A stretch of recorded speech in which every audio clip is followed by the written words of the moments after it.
performing two selections for you. The work that we do in the Boston community is centered around music proficiency, developing that in young children, but also social emotional learning and developing executive function through our process. So we're very excited to present two pieces for you today. Thank you so much, and have a wonderful day.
Okay. All right, ladies.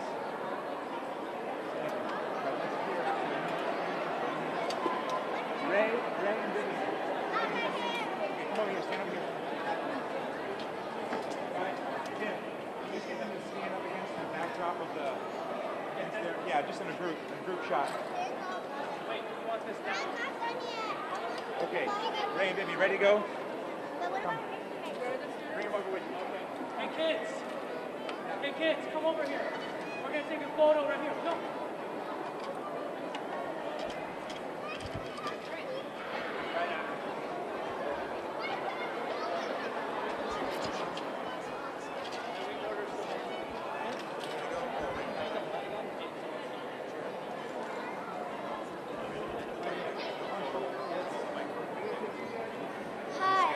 Very loud, like shout. Hi, my name is Vivian. Hi, my name is Ray. We are from the Josiah Quincy Orchestra program. Please put your hands together for Mayor Martin Walsh. You're certainly welcome.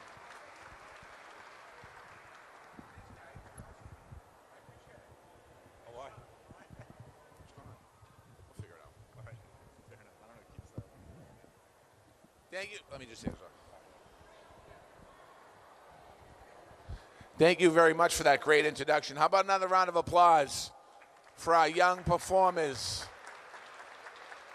at the Josiah Quincy School? Some great musicians here. I want to thank you all for being here today. I want to give a shout out to a couple of people. I want to thank Den Chen for helping us coordinate today. I want to thank Cora for helping us coordinate today. I want to thank the Josiah Quincy Elementary School and the orchestra program. We should give them another round of applause. They do amazing work.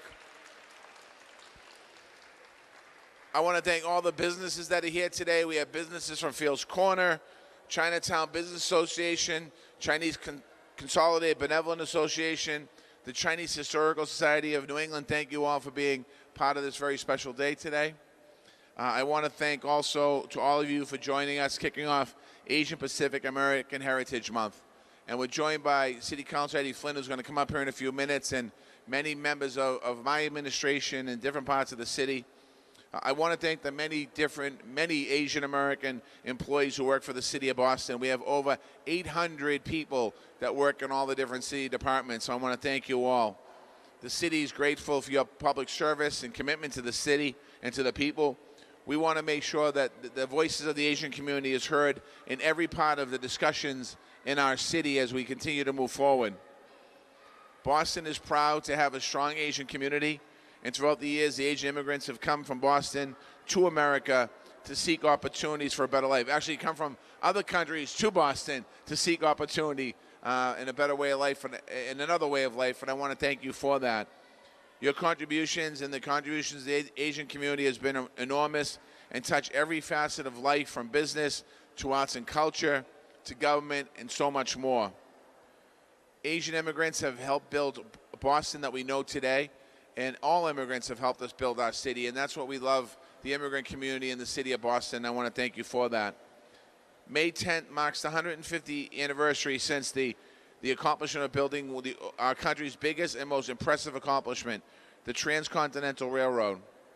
When the railroad opened in 1869, it made it possible to cross the continent by rail for the first time ever. City Hall is going to be lit up in red on May 10th to commemorate this, so we're excited about that. Tens of thousands of Chinese workers were brought to the U.S. to help build that railroad. They endured many hardships, including unsafe work conditions, unfair labor practices, and severe discrimination. They took a stand against these injustices, staging one of the biggest labor strikes in our era. Even though it was unsuccessful, they inspired the future of workers in our country and in our world.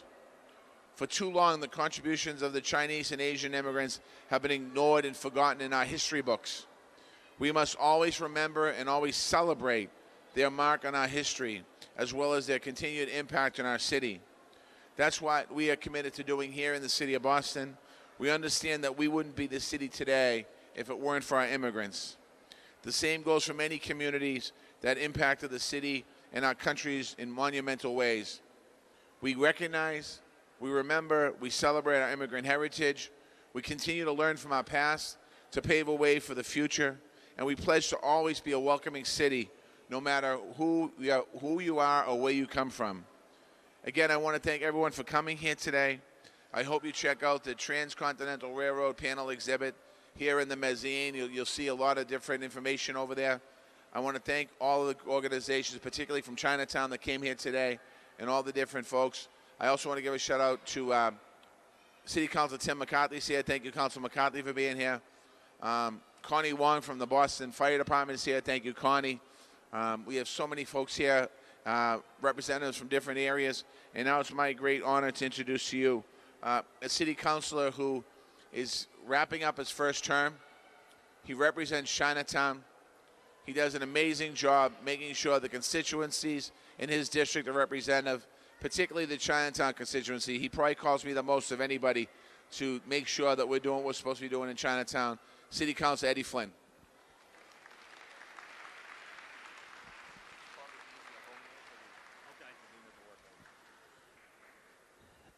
Thank you, Mr. Mayor, and thank you to the organizers of this important event. And Mayor Walsh said it best. Boston is a city of immigrants.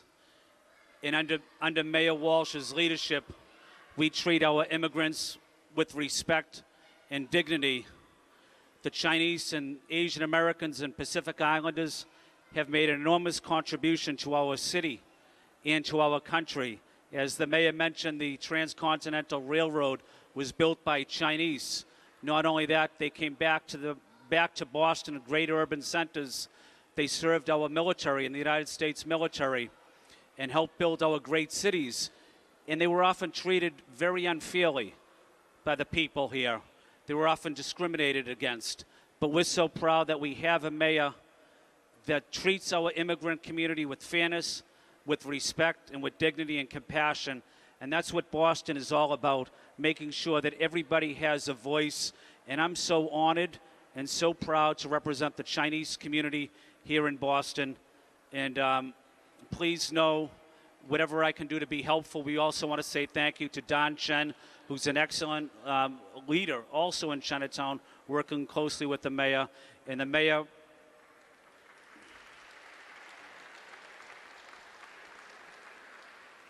and I'm also proud to have on my staff 2 young women that speak Cantonese and Mandarin fluently. So anytime there's any issue at all, please come to me, please come to Don Chen, and we'll try our best to make sure that you get the city services that you need. Again, I'm very proud to represent this neighborhood, and I'm also proud of the work of Mayor Walsh and his administration, making sure our immigrant community is treated fairly, treated with respect and dignity. Thank you very much.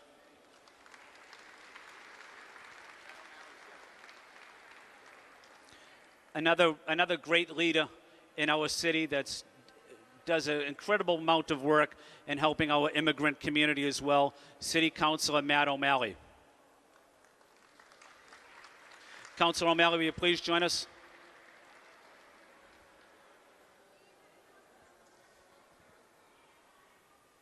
Thank you, Ed. Keep it going for Eddie Flynn, everybody.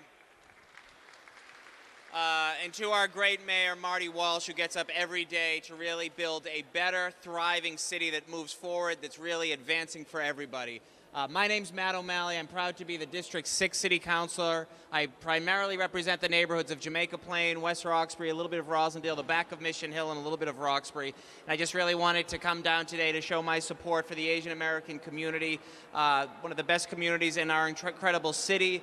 I'm so proud to live in and represent this district and in our city, a place that really is making sure that we move forward for everybody. So delighted to be with each and every one of you. Thank you for letting me say hello, and it's great to be here as we celebrate Asian Americans in Boston, in the Commonwealth, and beyond. Thanks so much. Thank you, Councilor. Thank you, Councilor Matt O'Malley and Councilor Ed Flynn. Thank you, Mayor Walsh, to make today's event possible. Now, As many of you know, we have lots of residents in Chinatown and all the other neighborhoods in the city of Boston. At the same time, Boston is also well known as a town of colleges.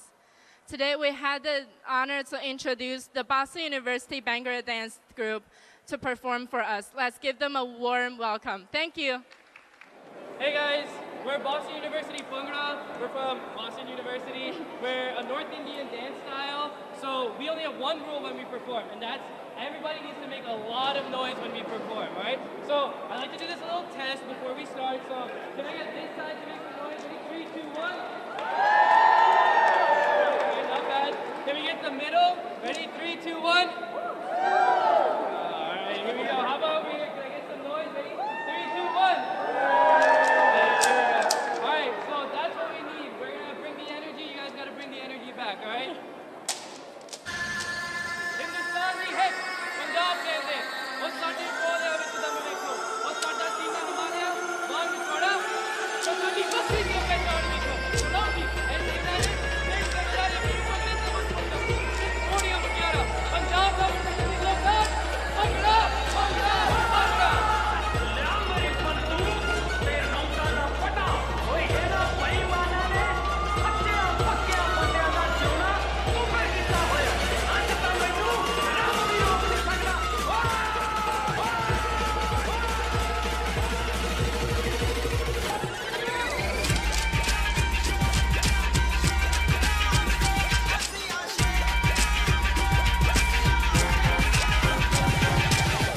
What is this behavior?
ਜਿਹਾ ਜੱਟਾ ਬਣ ਹੈਬਟ ਗਿਆ ਜਿਹੜੀ ਕਦੇ ਵੀ ਨਾ ਹੋਣੀ ਮੈਥੋਂ ਚੀਜ਼ ਮੇਰੀ ਵੇ ਮੇਰਾ ਗੋਰਾ ਰੰਗ ਰੂਪ ਤੈਨੂੰ ਫੱਬਦਾ ਹੀ ਨਾ ਕਾਸ਼ ਹੁੰਦੀ ਵੇ ਮੈਂ ਕਾਲੀ ਕਾਲੀ ਰੇਂਜ ਤੇਰੀ ਵੇ ਇਹਨੂੰ ਸਾਂਭ ਰੱਖੇ ਥਾਂ ਥਾਂ ਸੁਣਿਆ ਮੇਰੀ ਤੇਰੇ ਉੱਤੇ ਅੱਖ ਤੈਨੂੰ ਤਾਂ ਚੁਣਿਆ ਸਟੈਪ ਬੈਕ ਕਰਦੀ ਨੀ ਧੀ ਜੱਟਾਂ ਦੀ ਵੇ ਤੂੰ ਛੱਡਦੀ ਬੇਸ਼ੱਕ ਮੈਂ ਤਾਂ ਹਾਂ ਚੁਣਿਆ ਵੇ ਤੂੰ ਦੁਨੀਆ ਤੋਂ ਵੱਖ ਤੈਨੂੰ ਤਾਂ ਚੁਣਿਆ ਮੇਰੀ ਤੇਰੇ ਉੱਤੇ ਅੱਖ ਤੈਨੂੰ ਤਾਂ ਚੁਣਿਆ ਸਟੈਪ ਬੈਕ ਕਰਦੀ ਨੀ ਧੀ ਜੱਟਾਂ ਦੀ ਵੇ ਤੂੰ ਛੱਡਦੀ ਬੇਸ਼ੱਕ ਮੈਂ ਤਾਂ ਹਾਂ ਚੁਣਿਆ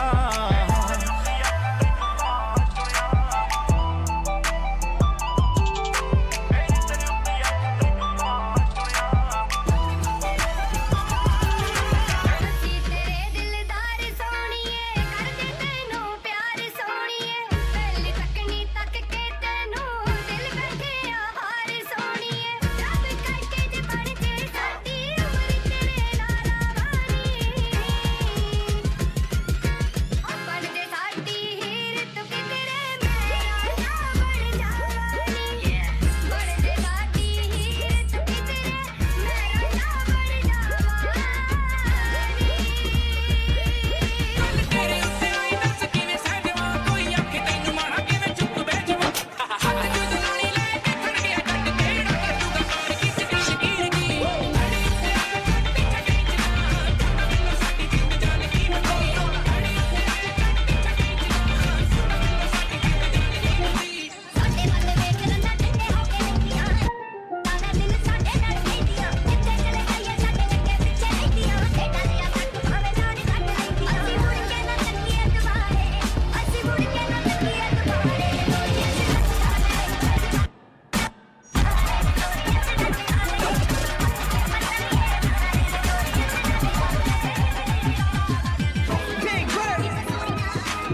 3種 ਵੀ ਬਾਹਰ ਨਹੀਂ ਆਓ ਯੰਗਾ ਵਿੱਚ ਇਹ ਜਿਹਾ ਕਿ ਮੈਂ ਕੀ ਮੈਨੂੰ ਚੈਨ ਤੇ ਲੈ ਜਰਾ ਚੋਂਦਾ ਤੇਰਾ ਯਾਰ ਚਾਹੀਦੀ ਇਸ ਕਰਕੇ ਯੰਗਾ ਵਿੱਚ ਇਹ ਜਿਹਾ ਕਿ ਮੈਂ ਕੀ ਤੇ ਲੈ ਜਰਾ ਚੋਂਦਾ ਤੇਰਾ ਮੇਰਾ ਕਲਾਸ ਫੈਮਿਲੀ ਚ ਉੱਠਿਆ ਸਿਲੇਬਸ ਪੂਰਾ ਕਈ ਸਾਲਾਂ ਦੀ ਜ਼ਿੰਦਗੀ ਕੱਟ ਦਿੱਤੀ ਕੋਈ ਜਨੂਨਾ ਕਾਪੀ ਦੇ ਵਿੱਚ ਗੀਤ ਕੱਟ ਪੜਿਆ ਸਰਦਾਰ ਕਹਿੰਦਾ ਜਣੇ ਖੜਿਆ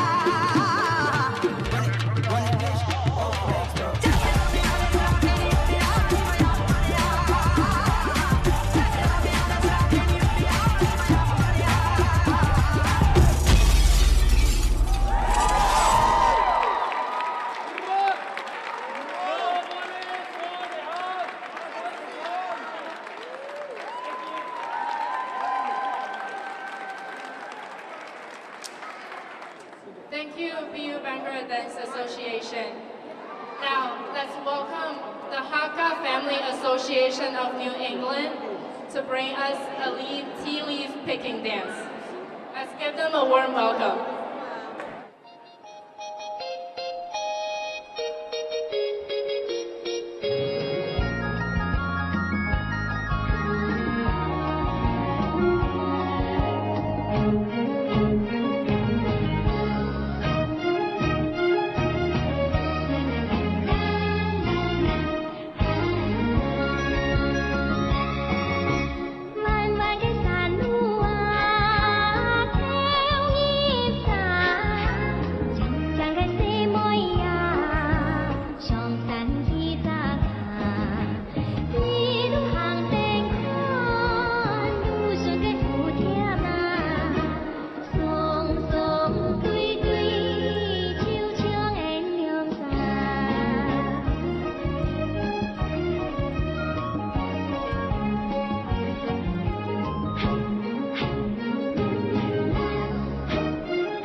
Welcome to Dudley Square. My name is Haris Hardaway, and I am not only a business owner here, but a very proud volunteer for Love Your Block today here in Dudley Square. I have the great opportunity of introducing a really cool guy, someone who loves Roxbury as much as I do. And without further ado, Mayor Marty Walsh. Thank you very much, Haris. I want to thank you and for all that you do, a business owner in the neighborhood here. I want to thank you. I got a bunch of thank yous to thank you before I start talking, so let me start thanking. First of all, City on the Hill Charter School, thank you very much to all the students. I want to thank American Cities Coalition, Heritage Flag, Verizon, City on the Hill again, Dudley Street, Main Street. I want to thank the MBTA for their support. I want to thank the Office of Neighborhood Services and all the different city departments that came out today. I want to thank City Councilor Kim Janey. We're in her district today. Thank you, Councilor. Today what we're doing is called Love Your Block Cleanup. For the kids, the young people that are here, this is about cleaning up your neighborhood, but also bringing pride to your neighborhood, because this is a very good neighborhood, and we should be very proud of our neighborhood, and we want to make sure we go out there and do. You guys are part of this neighborhood as a school, but we also have businesses. We have people that have lived in this neighborhood for a long time. Some of our elders are here. Thank you very much for being here today and the work you do. You're going to see these flyers being hung up on doors. People are going around the city, around the neighborhood doing it. Councilor Janey's office and we're all doing this. And what it is, basically, it's how do you report street light outs, hazardous health, trash or litter, traffic signals broken, street repairs, illegal parking, things like that are quality of life issues that are important for our neighborhood. And it's really easy. You can call it the 311 app, or you can download the app, take a picture, and send it to the city, and we'll get out here and clean it up. So we're going to be doing this today, and we're dropping in the whole neighborhood to let people know. We also, I just want to say a couple things. We're making major investments in this neighborhood in the budget process through the councilor and myself. We're going to be putting almost $16 million into renovations in Madison Park, locker rooms, a women's locker room, upgrading electrical systems. We're putting a lot of money in parks in this neighborhood. We're putting $1.5 million in Lambert Ave, $2 million in DeWitt, $1 million in Mary Hanna, and $1 million in Malcolm X, $1 million in Dudley Town Common, $1 million in Justice Gordon Veterans Memorial Park, $150,000 in Crawford Street Playground. We're doing a new turf at Madison Park so we can play the sports over there for the kids. We're putting $1.5 million into White Stadium. We're working in different areas. We're building 2 brand new libraries in this neighborhood. One in Dudley right up here. They're making it, and the other one's a little further away. And Eggleston, we're doing $12 million Eggleston as well. Streets, we're going to be doing Dudley Street over, almost $12.5 million of roadway renovation that we're going to be doing there. $5 million to Quincy Street, $3.5 million to Ruggles, $3 million to Madison Park Village, $1 million to Whittier Street Housing Development. This is sidewalks, and we're doing some money for redesign in Eggleston Square. And then we have a lot of projects going on, housing projects. We have $34 million of CPA projects totally. We want a Bartlett Station, Rio Grande, Z Building, St. James, creating a new Green Link, St. Luke's, Charles AME, and Paulette Titus Park. So we're showing a commitment to the neighborhood, but I just have to say to the young people, and I know you're younger and you're full of energy, the future of this neighborhood and the future of our city eventually will be on your shoulders. And you need to lead by example, by being out there, showing other young people the importance of taking care and respecting their neighborhood. Because for too long, people haven't respected this neighborhood. And we're going to make sure that people understand the importance of this neighborhood. That's right. There's a lot of history in this neighborhood. That's right. And there's a lot of people that came before all of us that laid down a foundation for us to be able to get opportunities that we might not have had. And certainly opportunities that you might not have had. So I want to thank you for being here today. It's not a speech. I'm not telling you something. What I'm doing is asking you to partner with us in making sure we continue to move forward. We live in a great city in America, Boston, Massachusetts, and we're going to make it better. And you guys are a big part of helping us make it better. So I want to thank you for being here today. I want to thank the councilor for being here today. And I want to thank all of the work that Kyra did, Kyra Fox, and ONS did, and Jerome Smith, and everyone in the city of Boston who care about this neighborhood. And I want to thank the press. I'm going to ask the council to say a couple words. Hey, you guys, just very briefly, good morning. My name's Kim Janey, and I have the privilege and the honor of representing Roxbury on the Boston City Council. Give it up for Roxbury. Yes. The first thing I want to do is thank our mayor for his investment in this community and for being here this morning so that we can all come together and clean up our neighborhood. That's what it's about here, so give it up for the mayor. I want to acknowledge and thank his chief, Chief Smith.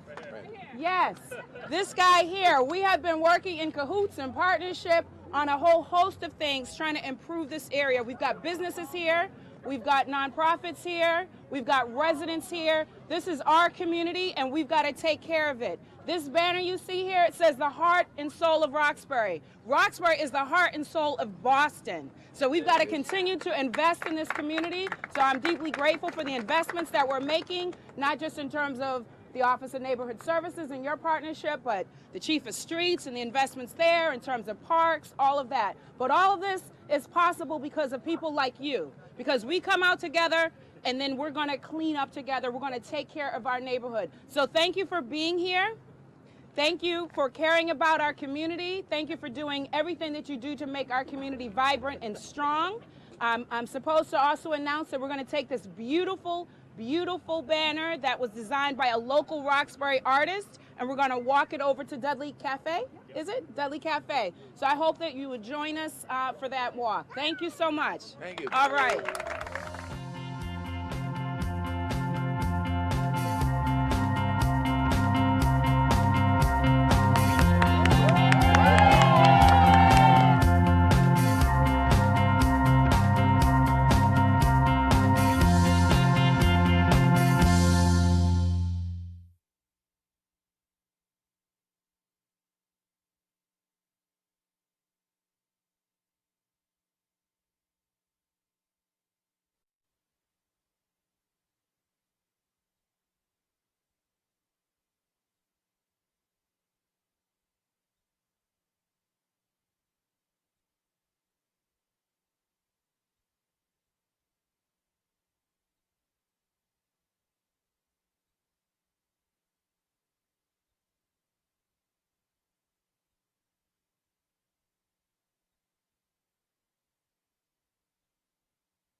Good afternoon, everyone.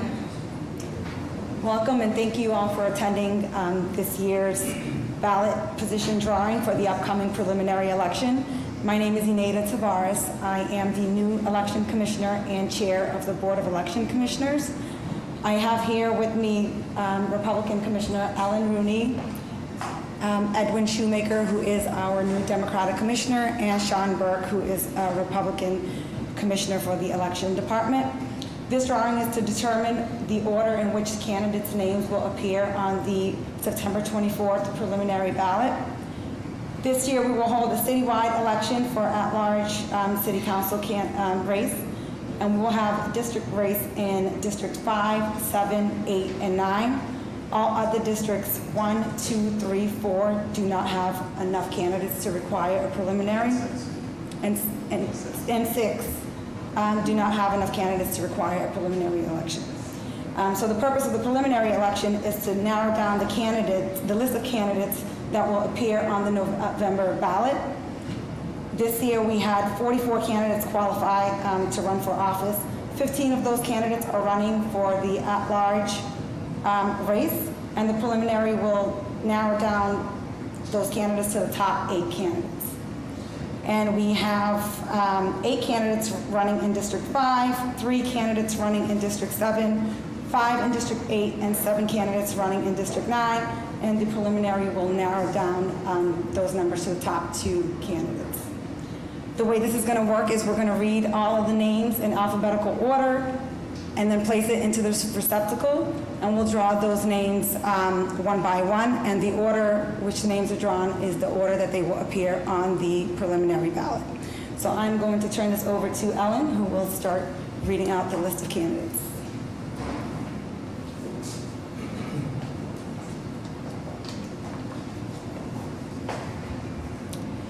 For City Councilor District 9, Jonathan Lamar Allen, 111 Tremont Street, District 9.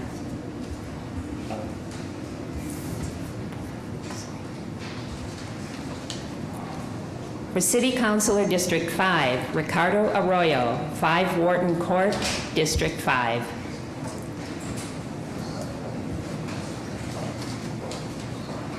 For City Councilor District 8, Priscilla Kenzie Bach, 53 Pinckney Street, District 8.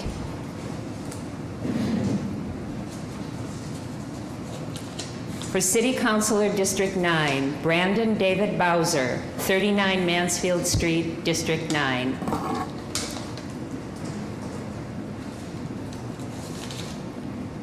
For City Councilor District 9, Liz A. Breeden, 33 Champney Street, District 9.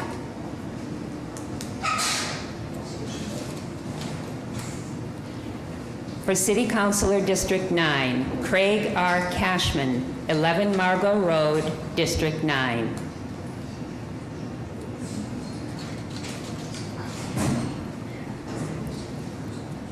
For City Councilor District 9, Daniel J. Daly, 14 Madeline Street, District 9.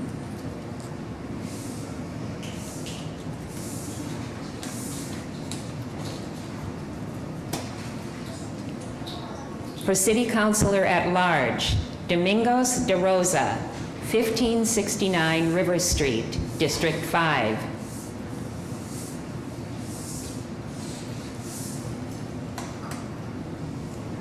For City Councilor at Large, Michelle Dennis, 20 Thorn Street, District 5.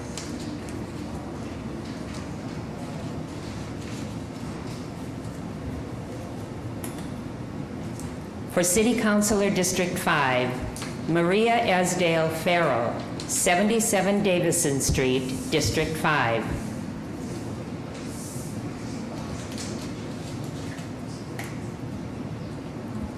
For City Councilor at Large, Michael F. Flaherty, 1726 Columbia Road, District 2, present City Councilor at Large.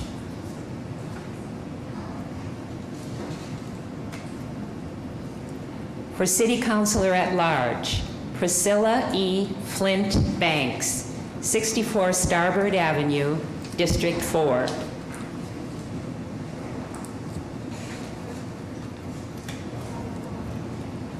For City Councilor at Large, Althea Garrison, 47 Woodcliff Street, District 7, present City Councilor at Large, former State Representative.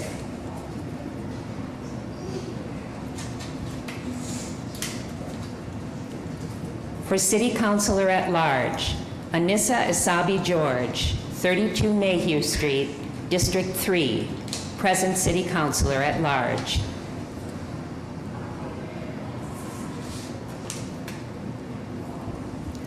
For City Councilor District 5, Cecily Letitia Graham, 1165 Hyde Park Avenue, District 5.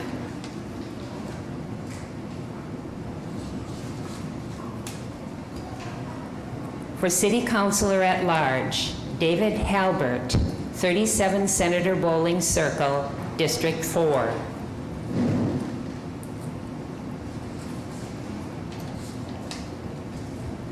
For City Councilor District 8, Montez David Haywood, 1 Nashua Street, District 8.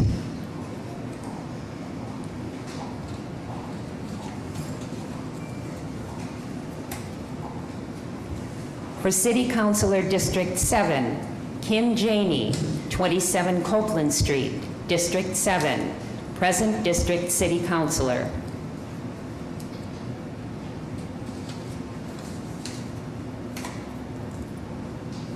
For City Councilor District 5, Eve Mary Jean, 369 Blue Ledge Drive, District 5.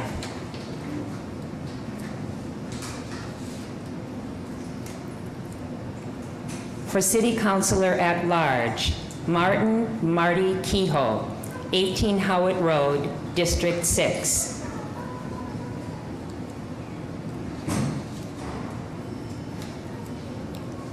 For City Councilor at Large, William A. King, 16 American Legion Highway, District 4.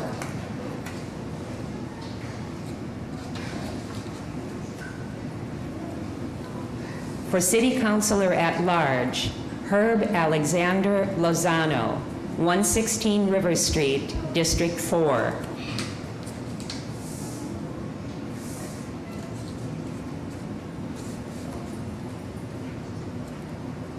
For City Councilor at Large, Julia Mejia, 48 Capon Street, District 4.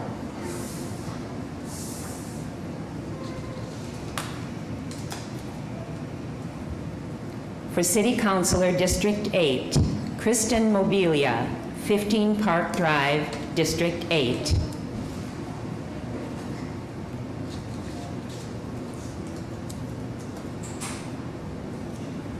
For City Councilor District 5, Justin Matthew Murad, 143 Summer Street, District 5.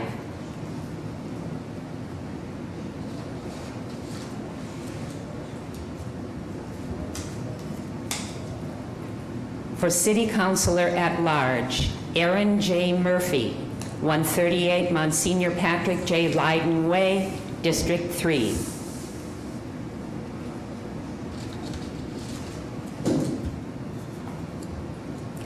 For City Councilor District 8, Jennifer Ann Nazur, 340 Marlborough Street, District 8.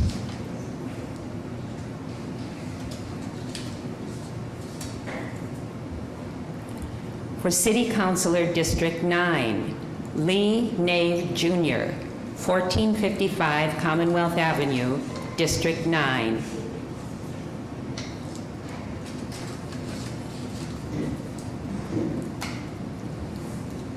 For City Councilor District 7, Roy Owens Sr., 6 Woodville Street, District 7.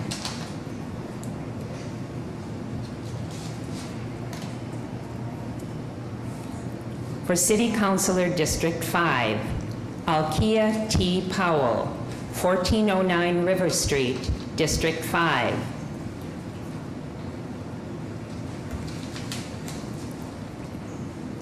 For City Councilor at Large, Jeffrey Michael Ross, 11 Cumston Street, District 7.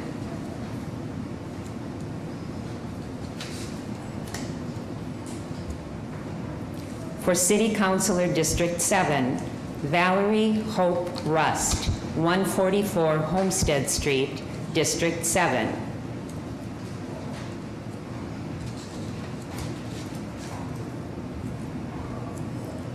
For City Councilor District 5, Jean-Claude Sanon, 306 Blue Ledge Drive, District 5.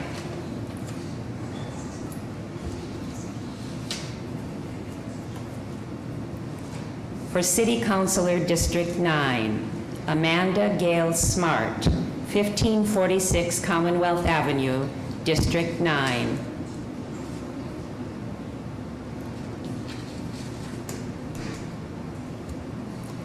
For City Councilor at Large, Alejandra Nicole Sanguillen, 20 Chapin Avenue, District 6.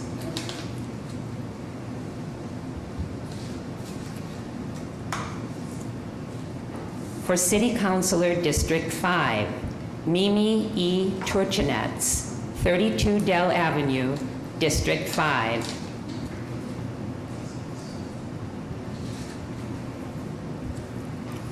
For City Councilor District 8, Elaine Vincent, 33 Bay State Road, District 8.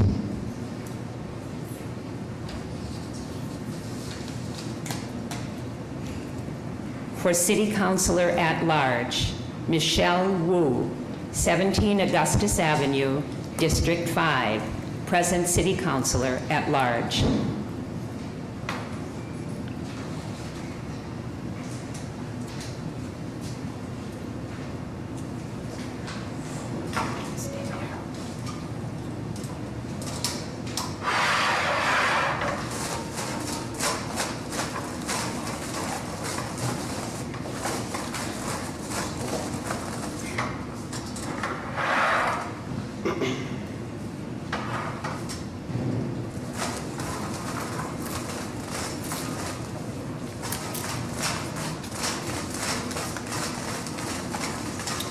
Aaron J. Murphy,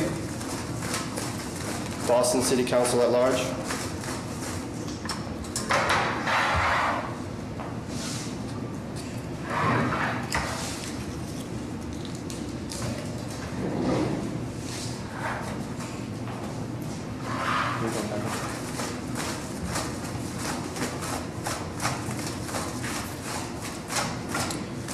City Council at Large, Michelle Wu.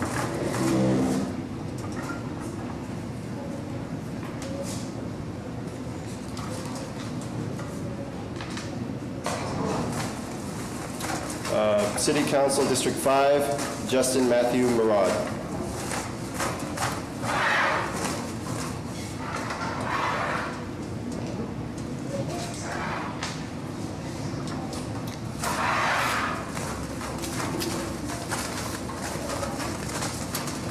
City Council at Large, Priscilla Flint Banks.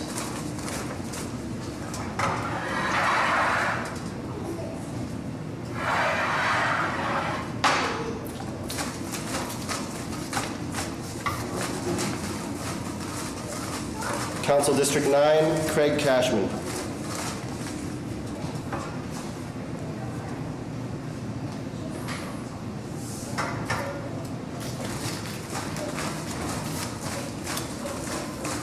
Council District 8, Jennifer Ann Nasser.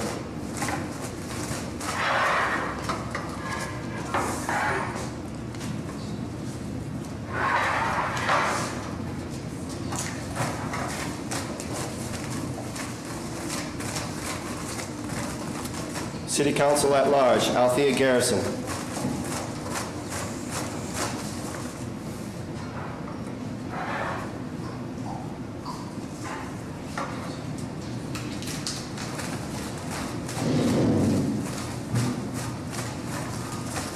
District Council 8, Ellen Vincent.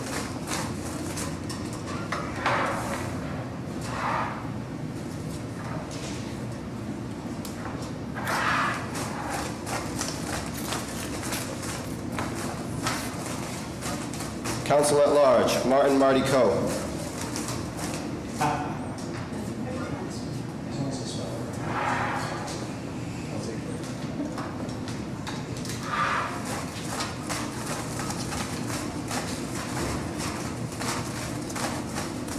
City Council at Large, Alejandra Nicole St. Gian.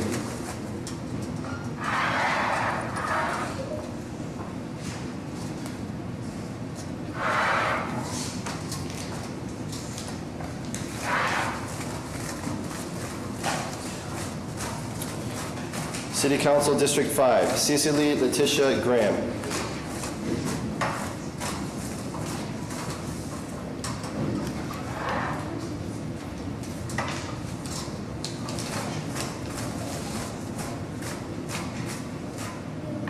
City Council District 9, Lee Nave Jr.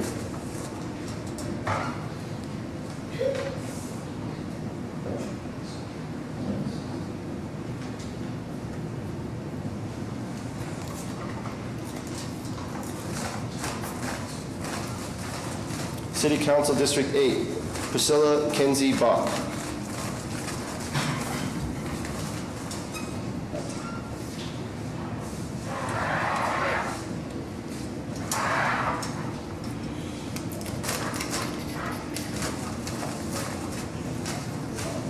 City Council District 7, Valerie Hope Rust.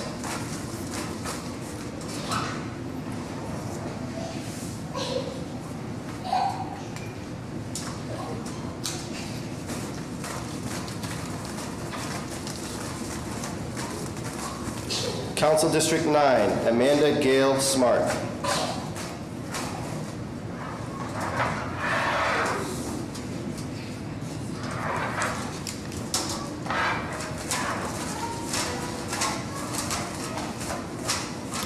City Council District 5, Alkia T. Powell.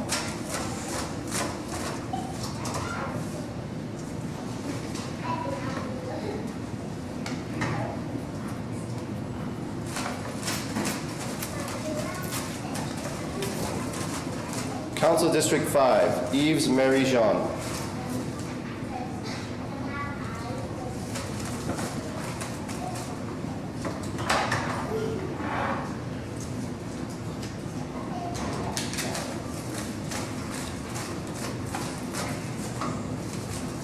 Council at Large, Michael Dennis.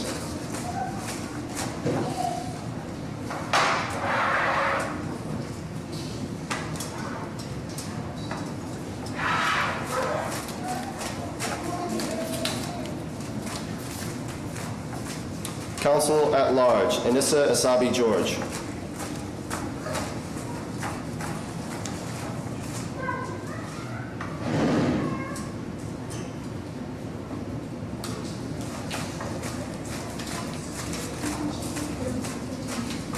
Council District 5, Ricardo Arroyo.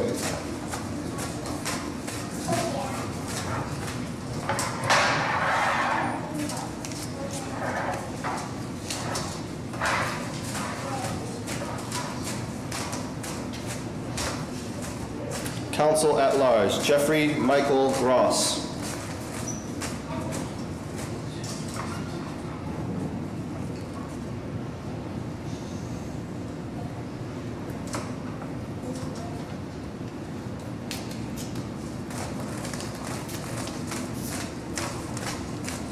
Council District 9, Liz Bredin.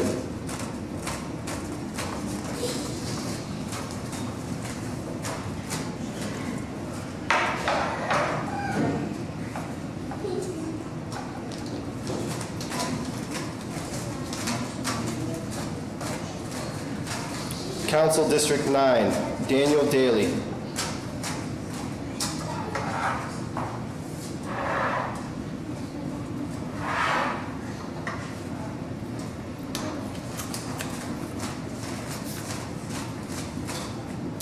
Councilor District 9, Jonathan Lamar Allen.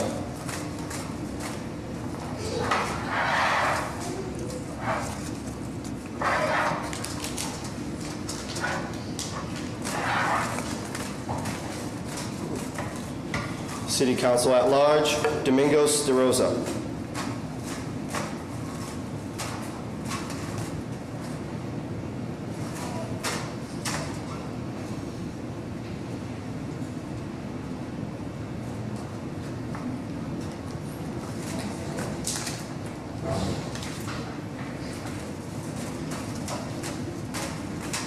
Council District 5, Jean-Claude Sinon.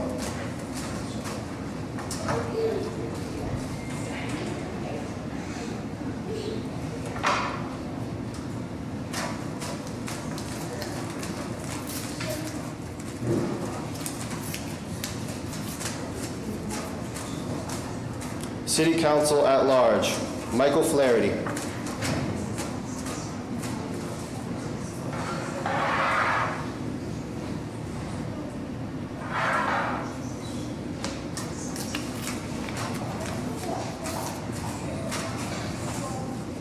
City Council District 8, Montez David Haywood.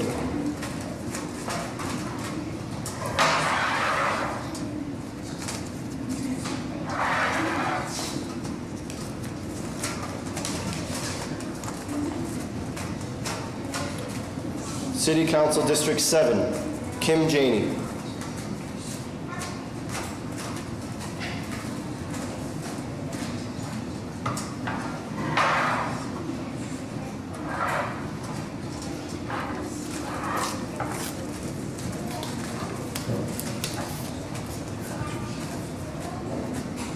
Council District 5, Mimi Turchinitz.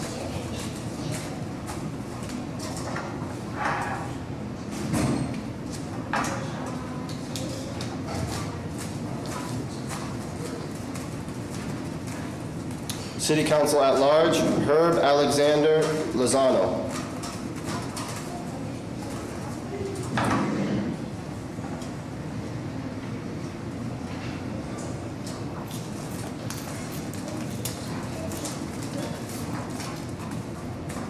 City Council at Large, William King.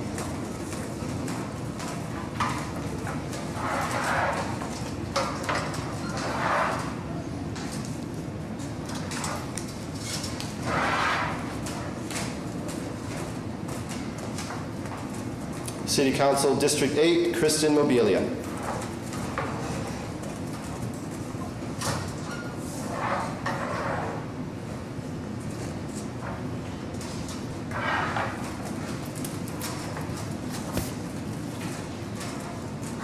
City Council at Large, David Halbert.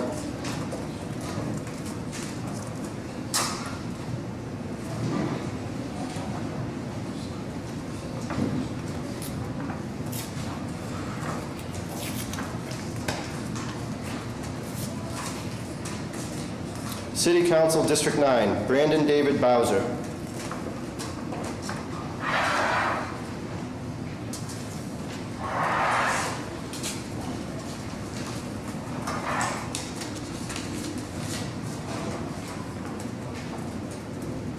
City Council at Large, Julia Mejia.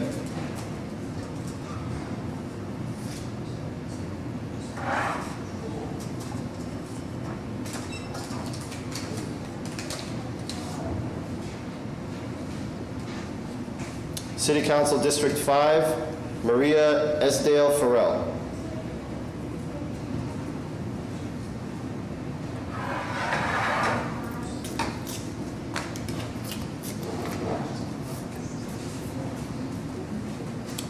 City Council District 7, Roy Owen Sr.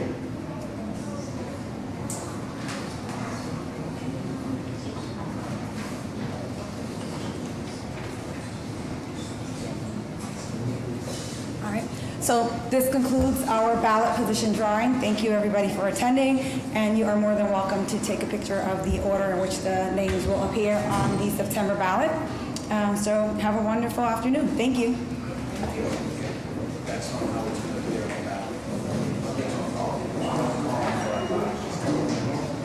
And again, it's going to be one column for at-large, so this is not, it's going to be in this order, but the at-large will be listed in its own column.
Hello, good afternoon.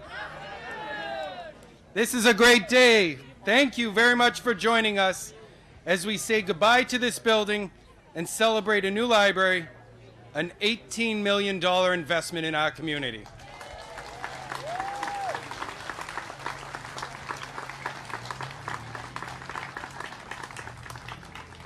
Libraries are very special. They're a part of the reason why people choose to live in a community.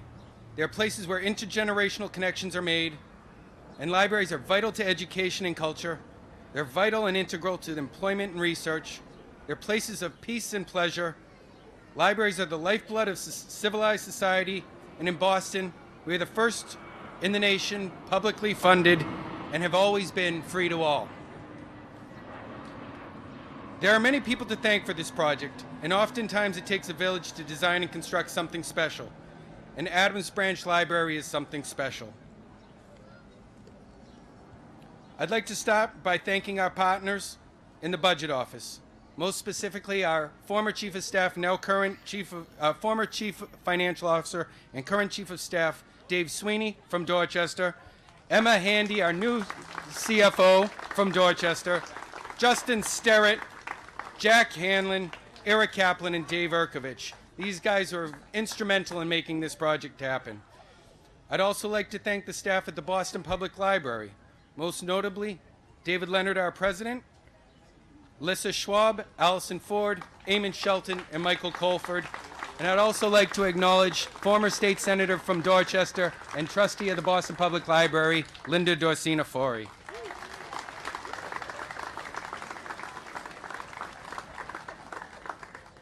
I'd like to thank the amazing design team of NADA, Michael Schombacher and Katie Faulkner. They listened to the community's concern, documented their wants and needs, and developed an amazing program. This was truly a community-driven effort, and we are very, very pleased that the community was so involved from day one and that the design team listened to every inch of what they had to say. Thank you to J&J Contracting. We look forward to a productive construction phase and an on-time and on-budget project. That's worth a clap.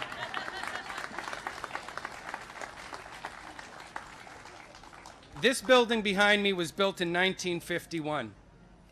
In 1951, Harry Truman was president. The minimum wage was 75 cents an hour. The average family income was $3,300. A gallon of gas cost 27 cents. John Hines was mayor. We have had 6 mayors since then. Marty Walsh is our 6th mayor since 1951.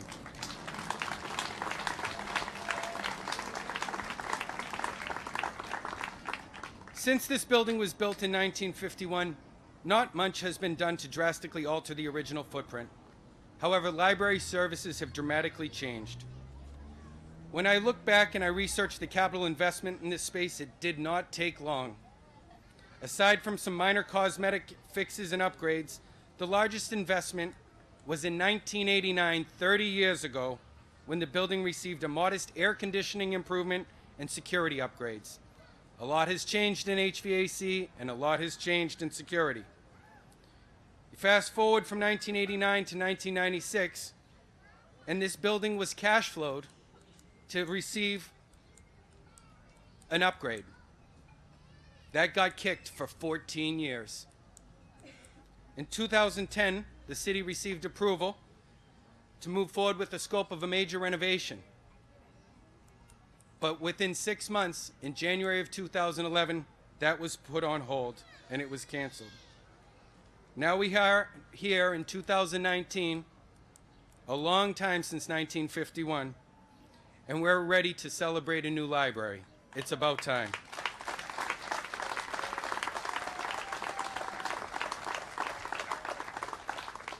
For a while, this community, some libraries were considered for closure. And one of the leading advocates to stop that, one of the people who wanted to keep all of our libraries open and free to all, was then State Rep Martin Walsh. And he fought alongside Linda Dorsina Fori to keep these libraries open, and we are blessed to have that today. Marty Walsh is 100% committed to library services. As I said, he led the fight to protect other branches. He is committed to this project, and he is committed to this city. Please welcome our mayor, Marty Walsh.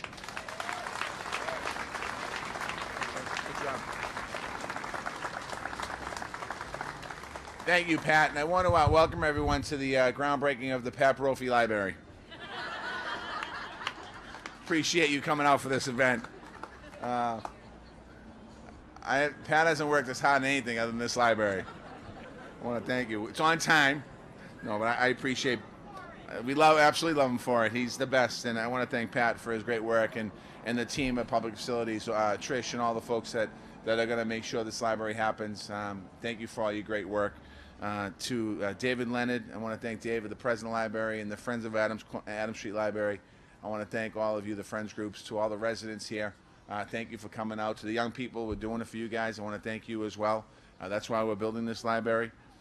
To all of the elected officials that are here, I know a couple are going to come up and speak in a few minutes. I want to give a couple special shout-outs. One to Frank Baker and Anissa Sabi George, who voted to make sure the state in the budget, a couple budget cycles. So thank you very much for that.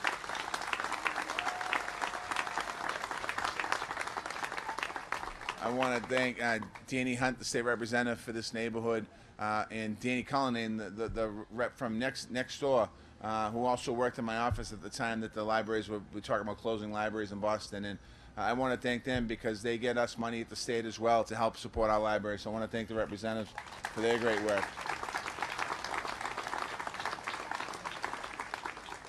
And I appreciate Pat giving me credit for back in the day when some of the libraries were going to be closed and saying I was a leader. I wasn't the leader. Linda Dorsina Fori was the leader in that effort to make sure the libraries weren't closed. And not only were they not closed, we're actually renovating all of them that were going to be closed. So thank you, Linda, for what you've done.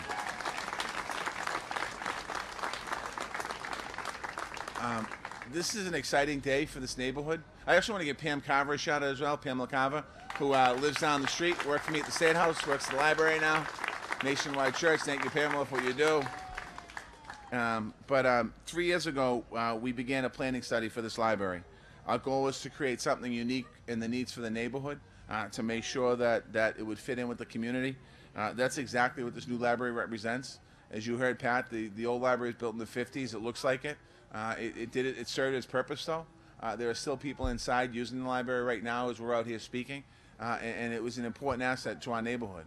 It's an important asset for our seniors that live in the neighborhood and that walk to the library. It's an important asset for our young people that live in the communities that are here today. It's an important asset for the school, Kenny School next door. That they'll have an incredible library in the neighborhood, and the Murphy down the street, and St. Anne's down the street, and St. Brendan's across the way. All the different schools in the neighborhood, the Henderson down the street. All the different schools in our neighborhood now, the kids we're going to have a state-of-the-art library they can walk to and be able to call their own, and a home for them, which is really amazing. I did a flyby. Pat set up the flyby for you for the library. It's a little early. It's not Aer Lingus. But this investment of $18.3 million was going to create new technology inside the library, community space and meeting space for the neighborhood and for organizations. Interactive areas for our young kids to really have a children's area, a children's play space inside the library, a beautiful outdoor courtyard space, sustainable design. It's certainly a 21st century library that we're building here on Adams Street, and that's something that this neighborhood certainly deserves. I'm not going to go into the history of 1951. It's a long time since we've done this, but let me just say a couple more quick things. We've seen every time that we renovate a library, we've seen the usage of that library, the people that go into that library go through the roof. Many years ago when when the city was talking about closing libraries, there was a decline in usership of the libraries. Fast forward about 10 years later, 11 years later, people thought libraries were a thing of the past. And there's a resurgence in libraries, and we're seeing in all our libraries throughout the city of Boston where more and more people are using the resources in those libraries. So it's exciting to see. And we're making investments throughout the whole city, not just here in Dorchester, but we're making $127 million in 22 different projects across 17 different libraries across the entire city of Boston. And we've been able to do this, break grounds, cut ribbons, and build new libraries in a lot of different neighborhoods, and we're going to continue to do that because it is important. It's important to make sure that people have access to the internet and understand how important it is. And it's free. And that's the most important part of this, having a free library for all of us. So I just want to say to all of you here today, thank you for being here. I'm excited about this library. Obviously, I served as a state rep here for 16 years, and it's a lot of pride. When I refer to my district, even though I represent the whole city now, I always go back to being a rep. It was a great time it was a great neighborhood to be a rep in. I love being a state rep here. I love being the mayor here, and I'm so happy that we're here today, breaking ground on a library that's true for all these young people that are here today. So thank you very much.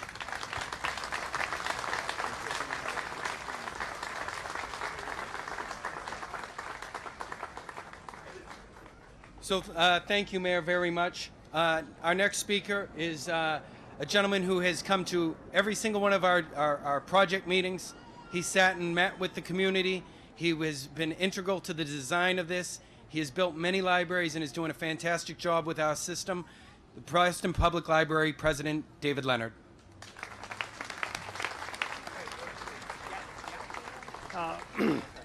What a great crowd. Thank you for turning out.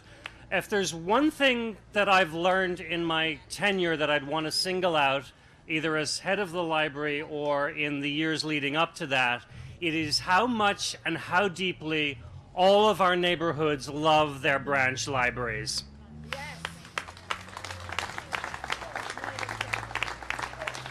And so I'd like, first of all, to thank Mayor Walsh for this project and for the host of investments we heard about across the library and across the city.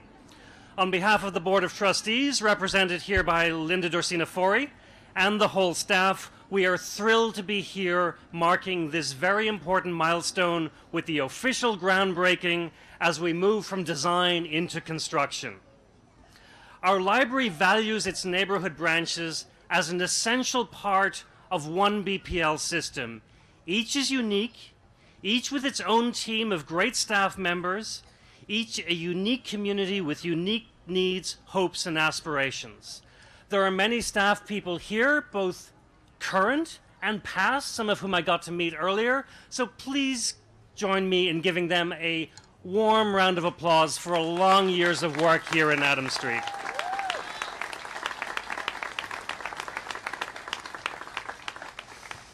So we heard that the contractor is on board, they're ready to get started, and we really look forward to reopening, and our current projection is early 2021, and we'll develop a formal timeline as the general contractor gets started. In the meantime, our great staff will be working at other locations, doing outreach in the neighborhood, and throughout the closed period, you're also all free to use the other 25 branches in the Central Library, but especially Lower Mills, Field Corner, and Codman Square as the nearest locations. The Lower Mills branch just had an interior refresh and opens this Saturday, when the branch here officially closes on Friday. And then please keep a lookout for Dudley's reopening early next year. This was truly a design that got better with each iteration and is the product of the efforts of the architect, our City of Boston colleagues, and Jim and Alistair in particular, the library staff led by our project team of Allison and Lissa, and most importantly, the staff, the community, and the friends of the branch. Thank you for all being part of the process. We look forward to a project which will deliver a modern and dynamic branch that helps us deliver on our reinvigorated mission, a library for the 21st century, focused on books and reading, gathering space and exciting programs, information access, and all-important skills development services, an opportunity to preserve, to celebrate, and access our history. Thank you all for being here and for helping to celebrate this great milestone.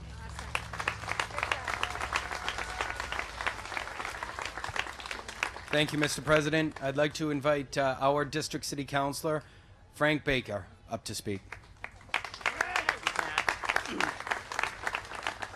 Thank you, Pat. I'm just here to thank Pat, thank the mayor, thank David Leonard, thank all the people that work to get us here this day. Tricia Lyons. Tricia is going to be the work that she's already done. She's really going to start working now. So let's give it up for Tricia Lyons.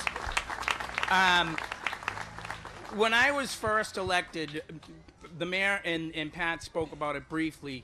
When I was first elected, the budgets were about people being laid off and libraries closing and different things happening. And to fast forward now, I'm in my 8th year, and this last budget was about new libraries opening, renovations in libraries, investment in schools, and just a lot of investments. And we're not talking layoffs. It's just it's a testament to this mayor, to this administration, and I just want to make sure people know that that's what's happening in the city. We're in a 8-year span, we're the position we're in. It's just a really, really great spot. And I also want to thank the women that advocated for this tree right here.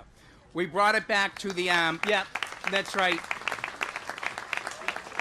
Because libraries are more than just the books, and it's about people gathering and people getting to know each other. That's how we form a community around this space here. This tree has been in this community for, I would say, 100 years, and I think it was a really good move to advocate for it, and thank the mayor for saying, yeah, I think we should save the tree. So those are my thank yous. This is a great night for me to actually see something being built in the district, things that we've worked on for 8 years. We've talked about this night right here, and we're finally here, and I'm thrilled to be here with everybody. So thank you very much. Thank you, Councillor. You are correct. The mayor is not only a lover of libraries, but he is also a lover of trees. I just have to say that for my good friend, Commissioner Ryan Woods from this community, who was just recently appointed Parks Commissioner for the city. And while this is a great event, tomorrow night at 7 o'clock at the Hemi is going to be Joshua Tree. We're going to have a great party down there. It's going to be wonderful weather, so please come back and join us for that tomorrow as well. I also wanted to invite up our state representative for the district, my good friend, Representative Dan Hunt.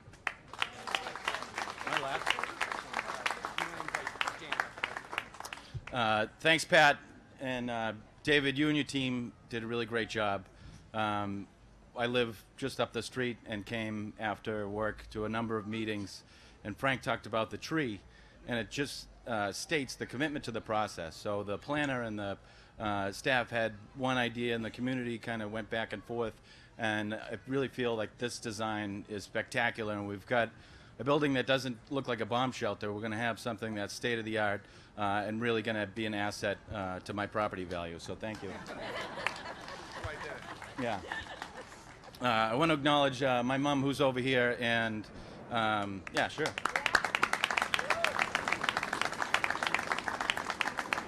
And I mention her because, like many of you, she dragged us up here to read after school or to pick up the free passes to go to the aquarium or the science museum. And I recognize a lot of moms that volunteered up here, so I want to thank you. Yeah, sure.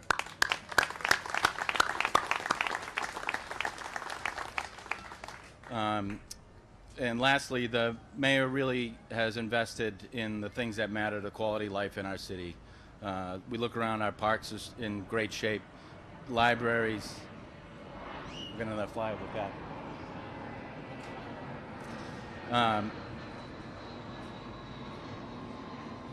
So just really great shape. This is a world-class city, always has been, but this mayor is spending the money to make sure that everyone knows it. Lastly, who's got a pool? Who's got a pool? Anybody? Swimming pool? You do? Where do you live? Can we all come to your house? No? All right. Thanks so much. Thank you, Rep. We also wanted to invite our friend Representative Dan Cullinane up to say a few words as well. Rep.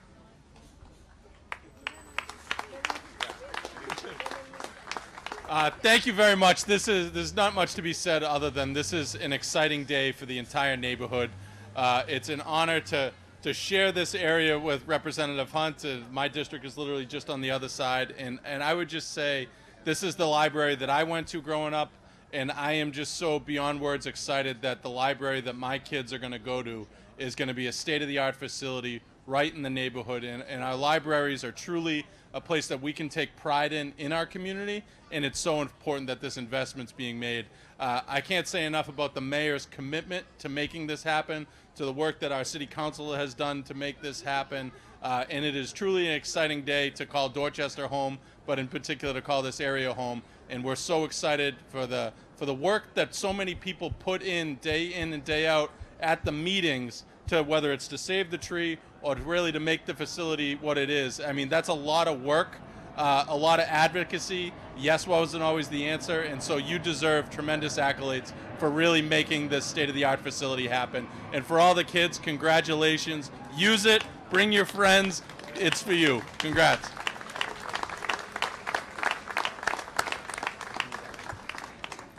So we have a lot of support from our elected officials here, and we do want to bring up one of our own, Councilor at Large, Anissa Rasabi George.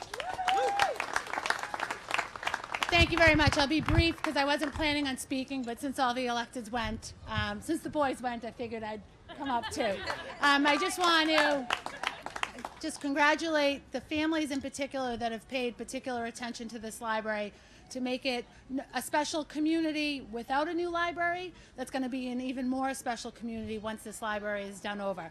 So I look forward to not just the groundbreaking today, but the ribbon cutting in the not too distant future. And I think that Tricia will make sure of that, that we'll be here for that great celebration, and the weather will be just as nice as it is today on that day. Those of you that have summer reading, although the library is closed, it is not an excuse not to get that summer reading done. We have our own pile of books at home piling up for the kids, so make sure you get it done. Have a wonderful summer, and I look forward to seeing you across the summer, but especially when we open this library, you can tell me all about the books you read this summer. Thank you very much. Thanks. So our final speaker is someone that we all know and love very well. It's the branch librarian, Kate Brown.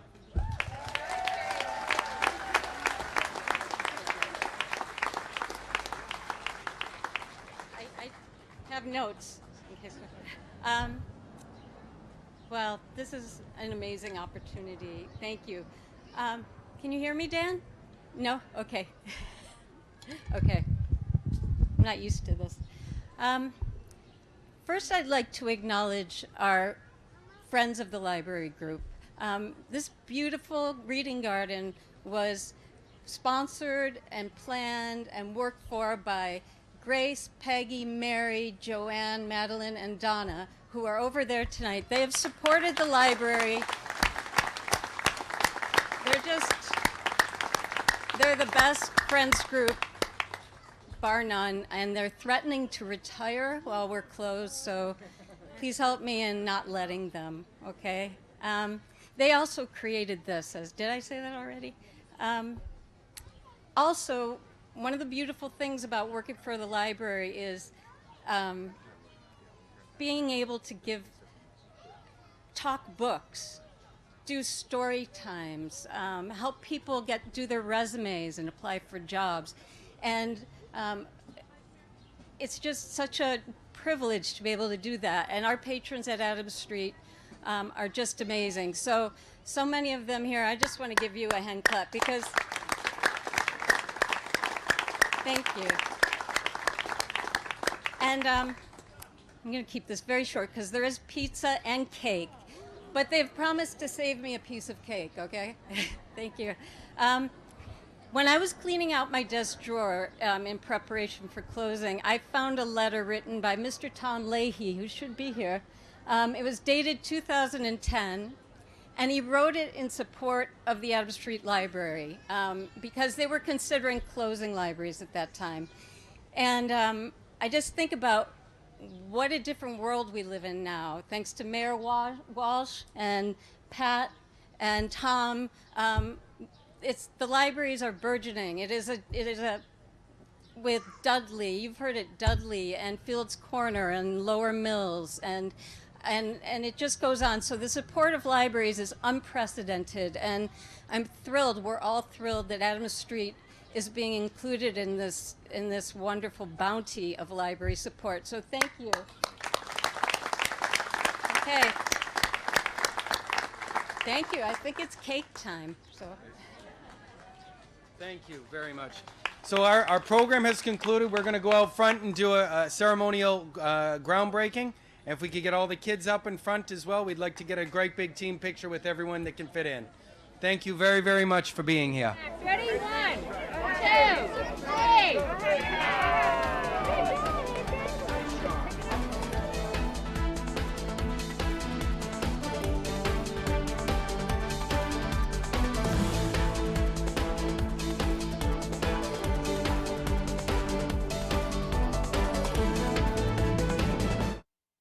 the loss of a friend, and as a result, we decided that we wanted to try to do something to help. And our board of directors decided to make a distribution of $50,000, with the sole purpose being to help with officer and firefighter wellness. We're going to stick together as a family and make sure that our loved ones and their family members that are a part of this first responder family will be taken care of. I commend the Federal Credit Union Association for this contribution, and the Boston Firefighters Credit Union for what you do. I think it's really important for us to make sure we continue to invest in the future of our police and fire. So thank you for this contribution today. I know it's going to mean an awful lot and go a long way.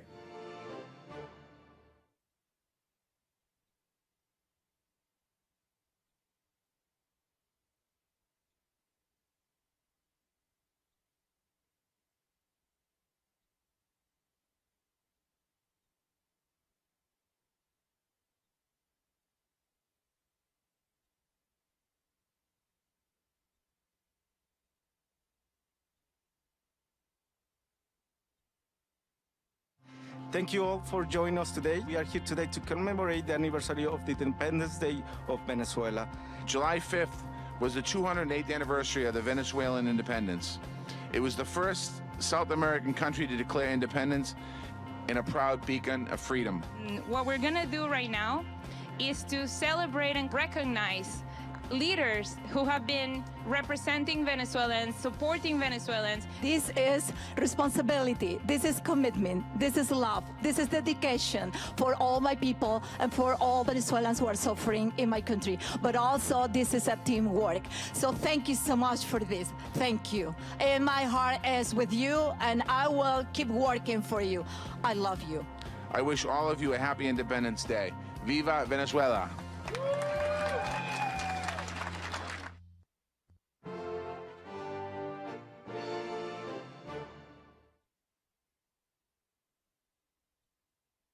Public housing is essential in our city and in our nation, so communities can remain vibrant and diverse and a welcome to everyone. And we believe in partnering with public housing residents on things that every community needs. Education, working with folks in education, job training, public health, and climate resiliency. We created a housing plan with a goal of building 69,000 units by the year 2030. We're way ahead of pace to meet that goal. You know, not only does housing help provide jobs and places for people that are going to work, but it turns communities around. We believe that it's the right of every family to have a home that's affordable, safe, and connected to opportunity. No matter what your income is, no matter what your age is, no matter what your disability is, no matter what your race or your place of birth is.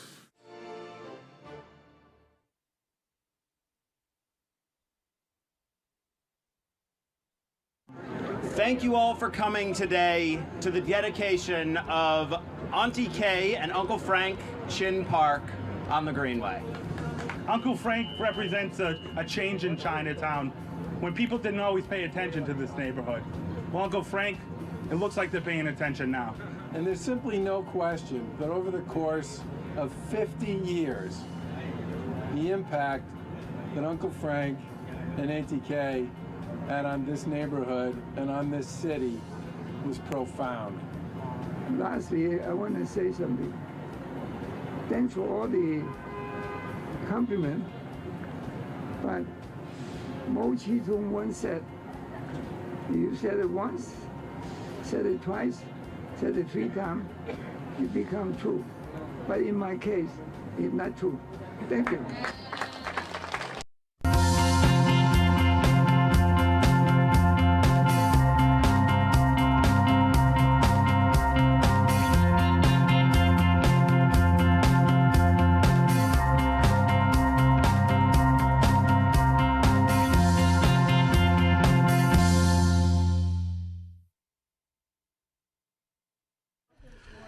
Thank you all for coming out. It's a beautiful day here today.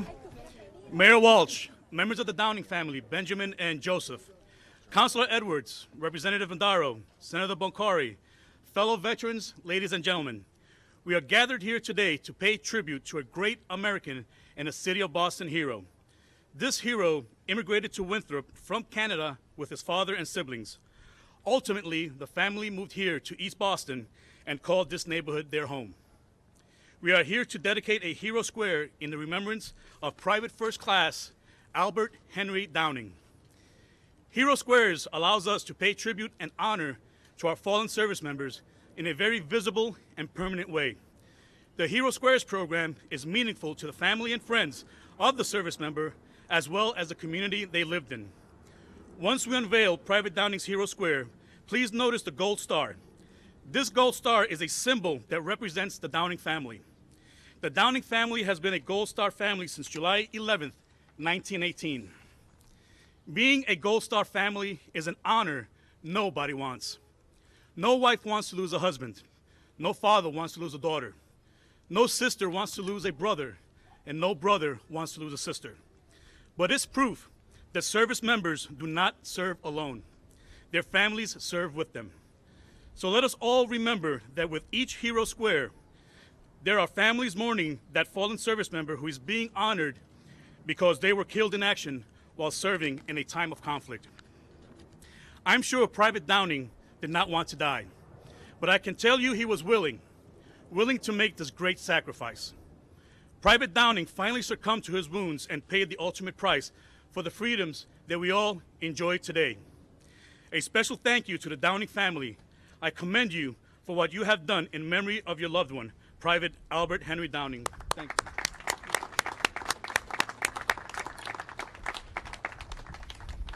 Right now, I would like to introduce a true advocate of our veterans, service members, and their families, our mayor, Mayor Marty Walsh. Thank you, Commissioner. And I'd like to, on behalf of myself, City Councilor Lydia Edwards, State Representative Adrian Madero, State Senator Joe Boncori, welcome everyone here today. Would like to thank the Downing family for being with us today. I'd like to recognize Joe Downing and former State Senator Ben Downing as well that's with us today, and all of the Downing family that's here today on this very special day. We're gathered here today to dedicate a Hero Square to Private First Class Albert H. Downing of East Boston. Before I do that, I also want to give a special recognition to former State Senator Anthony Petroselli. We're hanging on the corner across from his house, who served with Ben. So thank you very much, Anthony, for having us in your neighborhood. Private Downing passed away just over 100 years ago, but we still remember his honor and his sacrifice for his neighborhood, his city, and his country. He was a true American hero. Private Downing was born in New Brunswick, Canada. He immigrated with his family to Greater Boston, which they eventually settled here in Eastie. He enlisted in the United States Army during World War I, and he proudly served the 26th Division of the 101st Infantry Regiment. Alongside the French Army, his unit made a raid into Germany lines, making this the first time an American unit has launched a raid in the war. He passed away from injuries he sustained while in France in 1918. He was awarded the World War I Victory Medal for his courage and ultimate sacrifice. Private Downing joins over 1,700 Hero Squares across the city of Boston. These squares are found in intersections like the one we're at today, all across our neighborhoods, streets we walk by and walk down every single day. These are familiar sights sometimes that go unnoticed, but they deserve to be noticed. Each square represents a person, a resident, a hero. Boston has a long legacy of patriots, generations of men and women who have fought for our country. In nearly 400 years since our city's existence, They always have been brave Bostonians ready to answer the call to service. They followed this call wherever it took them, sometimes to lands far away from their neighborhoods. Many of those men and women didn't make it home. Their commitment to service should be remembered, and their story should be told. Our Veterans Department is currently rededicating several of our hero squares all across our city. We're installing a biology plaque, to give more information to tell about a hero's life. So when people walk by and they see the name on top of the sign, they don't know who that person is, and we're putting some facts on there so people understand who they are. We're installing them all across our city. We want these signs to be eye-catching, so people stop and read about the history of service in their neighborhoods, so the generations that come behind them understand that the people that came before them fought for their freedom and fought for their country and fought for their city. It's a reminder to all of us that in our busy lives we must take a moment to be thankful for the freedoms we enjoy. And we must be thankful for the brave Bostonians like Private Downing who made freedom possible. I'd like to again give a special shout out to Commissioner Santiago and his office at the Veterans Affairs, who have done an amazing job in the city of Boston. And again, on behalf of myself, City Councilor Edwards, Representative Madero, and the Senator for being here today, all of you being here today. It's a very special day here in East Boston. And to the Downing family, I want to thank you very much for being, number one, for being here, but thank you for the sacrifice that your family made in 1918. That war was a very important war for the future and the history of the United States of America, as were World War II. The men and women who fought in those two wars, if they didn't fight in those wars, we'd be in a very different place today. So thank you very much.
Thank you to our bugler of the day, Josh Brigadier from WCVB Channel 5.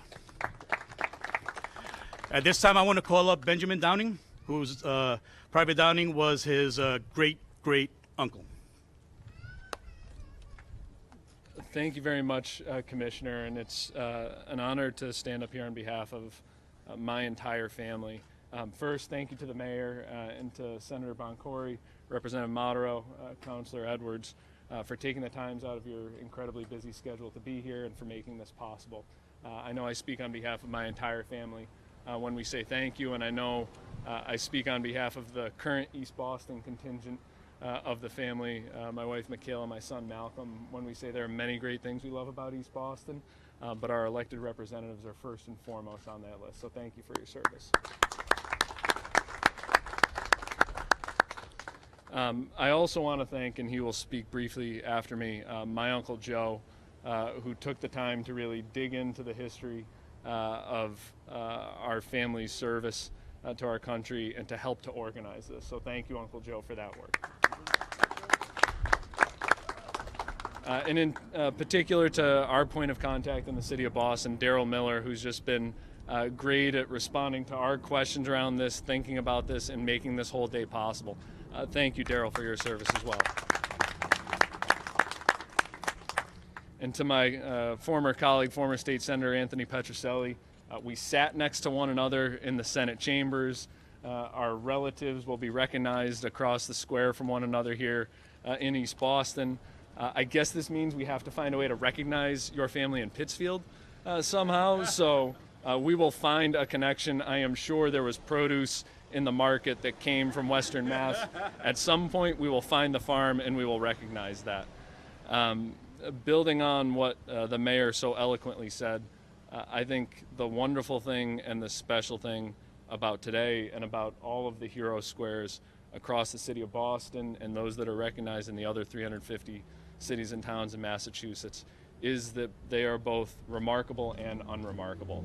They are unremarkable in that for generations, young men and women have served and given the greatest gifts that they could give to this country so that we all would enjoy the freedoms that we have. And many of them, as my great-great-uncle were first-time, first-generation immigrants to this country, and they brought their talents and their blessings to this country. They looked at all this country gave to them and immediately wanted to give back.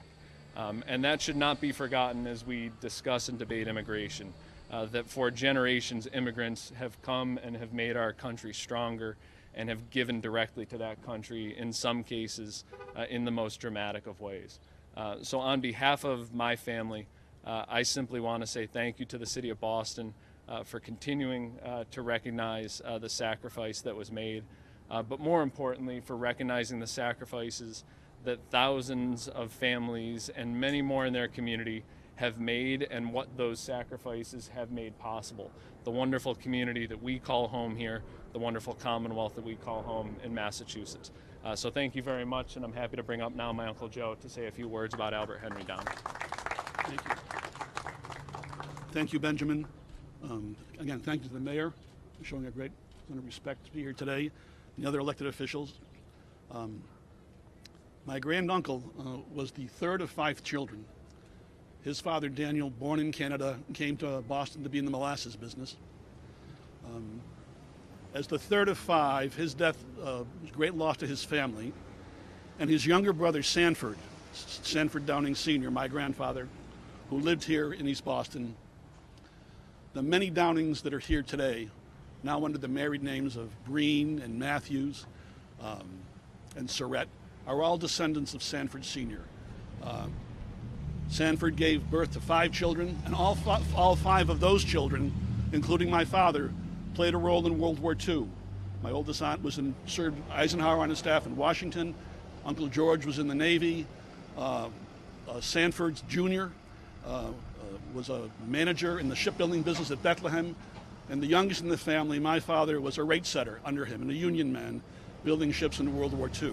The remaining sister took care of my grandfather and his family. So his memory depends on those of us who loved him and knew him and those who came before, since, again, he died without wife or child of his own. But I want to reinforce something Ben said. This is very much a Boston story. My family has stayed in Boston in various ways for almost 130 years. My parents, Benjamin's grandparents, and the grandparents of many here, John and Junior Downing and Gertrude, graduated from East Boston High in 1935. Ben's parents, when they started their marriage, lived in the North End, as did I, in the late 1970s. So Boston has remained a home and a center of gravity for our family. And when I look at that over the generations, including when I started here in the 70s, I have to pay a great compliment to the mayor, who has recognized what is best about the city, the parts of the past that need to be preserved and continued. We're the beneficiaries of that. We are representatives of that. And hopefully you'll take that as a sign of confidence of the leadership you bring to the city and the representatives you bring around you. So on behalf of my late great uncle, all of the Breens, the Matthewses, the Surratts, and the others who are here, children and grandchildren, and not even great-grandchildren of Albert, we thank you for your time and for your respect, and encourage you to be in touch with Ben for any additional information you may have about Albert or other heroes.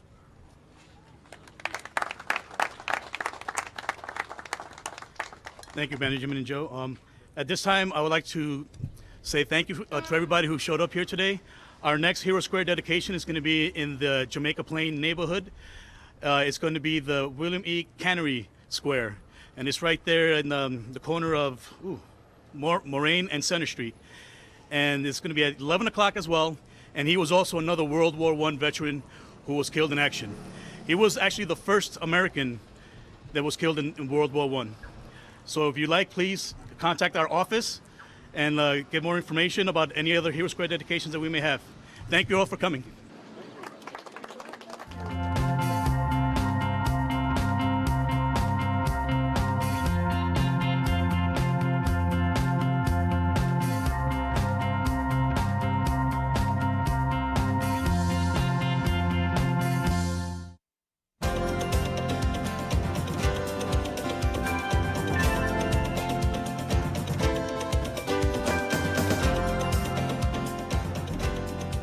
When the summer weather heats up, annual athletic leagues pop up at community centers and local fields all across the city. But amongst the many summer youth programs in Boston, the one that stands taller than the rest is the Boston Neighborhood Basketball League. Over 1,500 players participate in the BNBL every year, and this year has cause for celebration, with the league now in its 50th season. Over the last 5 decades, the BNBL has produced some great basketball players out of several historic sites in Boston, including the Tobin Community Center in Mission Hill. On Thursday, 2 undefeated teams in the boys 15 and under division squared off at the Tobin, looking to earn the top spot in their respective standings. Let's head out to Mission Hill. There's the top 2 teams at the site in the 15 and under division. Marshall Spoilers taking on the BLA Dragons. First half, Marshall gets it going early. Nathan Roberts off the steal, scores the lay-in for the Spoilers. They take a 6-5 early lead. Later on the half, it's Ethan Robertson driving baseline. He scores inside for the Marshall Spoilers, puts them up by 5. Then it's the Spoilers again with some good ball movement this time. Abdur Rahman De Leon connects from long distance, puts the Spoilers up 8. BLA Dragons trying to hang tough. Benny Martinez slicing through the defense for 2. He cuts the lead down to 7. Spoilers still going strong as Julian Webb somehow squeezes this one inside, gets it to go on that runner. Back to a 10-point lead for Marshall. Just before the half, Tiano Santos lays it down beautifully to Avery Worth for the easy layup just before the buzzer, cuts the lead back down to single digits. Marshall Spoilers, though, still hanging tough, but it's the BLA Dragons trying to cut into the lead. Asasu Wogarin with the 2 points right there on the break. Back to a 7-point deficit, but Marshall Spoilers were just too much. Julian Webb once again, this time hits high off the glass, back to an 11-point lead for the Spoilers. Then 2.5 minutes to go. Jonathan Guerrero with the layup underneath. Marshall Spoilers go on to win 44-37. Still a lot of season left to go, but the Marshall Spoilers look like a top contender just 2 weeks in. We'll now switch our focus over to the softball diamond, where the annual Mayor's Cup softball tournament was held over the last few weeks. And despite the extreme heat and humidity, many friends, family, and community members came out to watch the many young softball players compete, including on Sunday when Dorchester took on Charlestown for the girls 12 and under Mayor's Cup championship. Let's head out to Ross Field and Hyde Park for this one. Charlestown in the dark blue taking on Dorchester in the light blue. We're going to pick it up in the top of the second inning. It's Christina George at the dish. She rips it up the middle. 2 runs come in to score for Dorchester. They go on top 2-0 there in the bottom of the second. Bottom of the third now. Again, runners on second and third for Dorchester. This time, it's Rory Shields drilling it past third base. Isabel hustling down the third baseline. She scores along with another runner for Dorchester, so they go up 4-0 in the bottom of the third. Top of the fourth now for Charlestown. 1 runner on, but Isabel is there for the catch of the line drive and preserves the shutout for the Dorchester softball squad. Bottom of the fifth now, Leah Curley ropes it through the infield. Katie Kelly scores from second base. Dorchester goes up 9-0. And it's Kiera Flynn at the plate, drills it to left field. Kelly comes in to score. Flynn legs out a triple for Dorchester as they go on to win 11-0 and win the 2019 12 and under Mayor's Cup softball championship. And we spoke with players and the head coach, George, after the game about what it was like to win the Mayor's Cup. We had to play 3 games, and it was really hot, so it was worth it that we got to win. I usually don't win a lot of championships, and I really like winning. It was also really fun, and I got to hang out with my friends, and as soon as they said that the game was over, everyone started cheering. I was really happy because it was my first year, and it's really cool to win for your first year. When you win like this, remember this rest of your life. You win the Mayor's Cup. I believe this is the first ADSL Mayor's Cup championship. So it's an incredible feeling. You don't even remember the heat. You just remember we won, and the girls had so much fun. Girls had a lot of fun together, playing together. It was real close games. Our competitors are really good. The Blue Jays out of Roxbury, Rich Ward, you're a really good team. West Roxbury, a really strong team as they do every single year. And then Charlestown was a real tough team to beat too. So it's been a really great run, and it's been wonderful for us.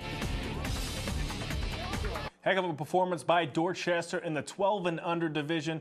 2 Sundays ago, Parkway took on JP Reagan for the 16 and under championship. And despite losing their undefeated season in game 1 of the finals, JP Reagan outlasted Parkway in game 2 to take home the Mayor's Cup championship here in 2019, winning 5-4 over Parkway. So congratulations to both JP Reagan and Dorchester for winning their respective divisions' Mayor's Cup titles. And a shout out to all the city softball players who stuck it out in the heat over the last few weeks at the Mayor's Cup. Folks, that's going to do it for sports this week. Make sure you come right back here next time for more on Boston Neighborhood Sports.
Bueno, ¿nos escuchan?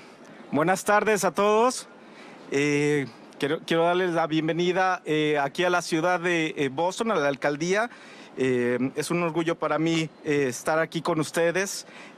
Sean todos bienvenidos y bienvenidas. Mi nombre es Jesús García y soy el enlace de la comunidad latina para el alcalde Marty Walsh. Y el día de hoy estamos reunidos aquí para conmemorar el aniversario de la independencia de Venezuela. Thank you all for joining us today and welcome to the city of Boston. My name is Jesús Garcia and I'm the Latino liaison for the mayor, Mary Jill Walsh, and we are here today to commemorate the anniversary of the Independence Day of Venezuela. Bueno, y para comenzar, antes que todo, queremos darle las gracias a todas las personas que nos están acompañando el día de hoy y pues bueno, principalmente a las organizadoras de este evento, Cristina Aguilera y Carmen Plazas, a quien ahora me gustaría darles la bienvenida para que comiencen y la apertura de su evento. Muchas gracias. Cristina, te cedo la palabra.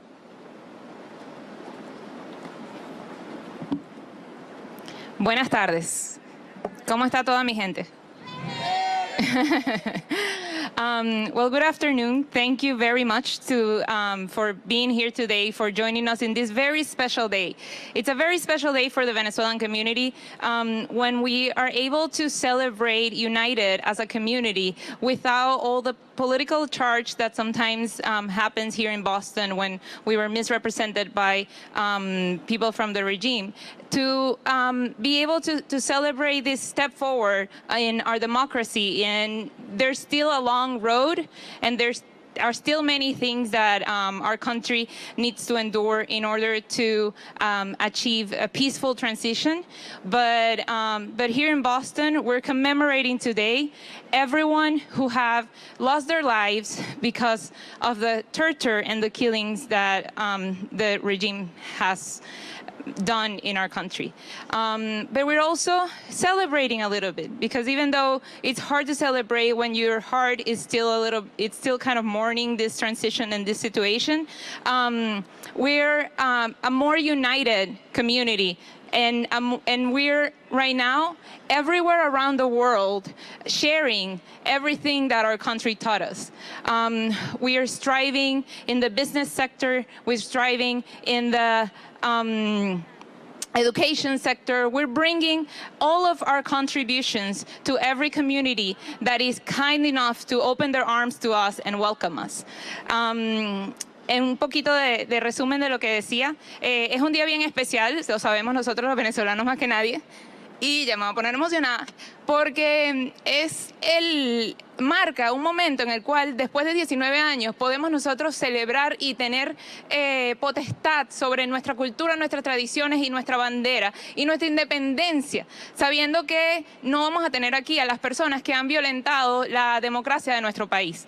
Es un día muy especial porque están todos ustedes con nosotros, porque nos acompaña gente de distintas oficinas que están y de distintas organizaciones que están enseñando su solidaridad, ya que lo que pasa en Venezuela no es solo de los venezolanos, es una situación del mundo, y que los venezolanos estamos aquí y en distintas naciones contribuyendo con todo lo que nos enseñó nuestra patria para avanzar en los negocios, en la educación, en la salud, en todas las áreas en donde podamos aportar.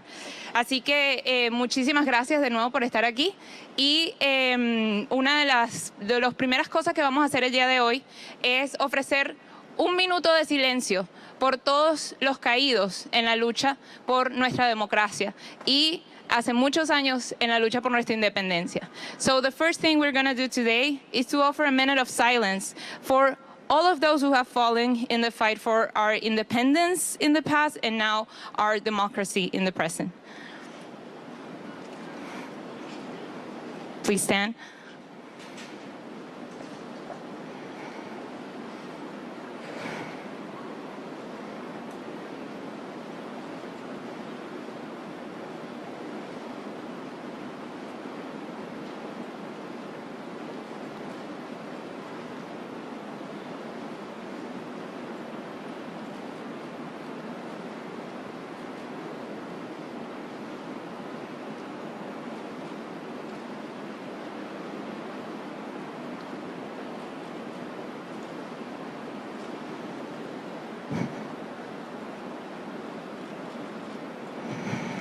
Thank you for joining us in this minute of reflection and solidarity.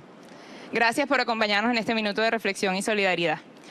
Entonces, pues sin más nada que decir, quisiera primero agradecer de corazón a organizaciones que a lo mejor hay alguna que no voy a poder ver estando aquí, pero voy a tratar, como nuestras amigas de la agencia Alfa, que siempre están en solidaridad con los hermanos inmigrantes aquí en Boston, como nuestras amigas de la organización de Nueva Inglaterra, del Instituto de Nueva Inglaterra para Inmigrantes y a todos los representantes de la ciudad de Boston, todas las personas que trabajan aquí en City Hall, los representantes de distintas organizaciones comunitarias que están aquí apoyándonos. Muchísimas gracias por estar aquí.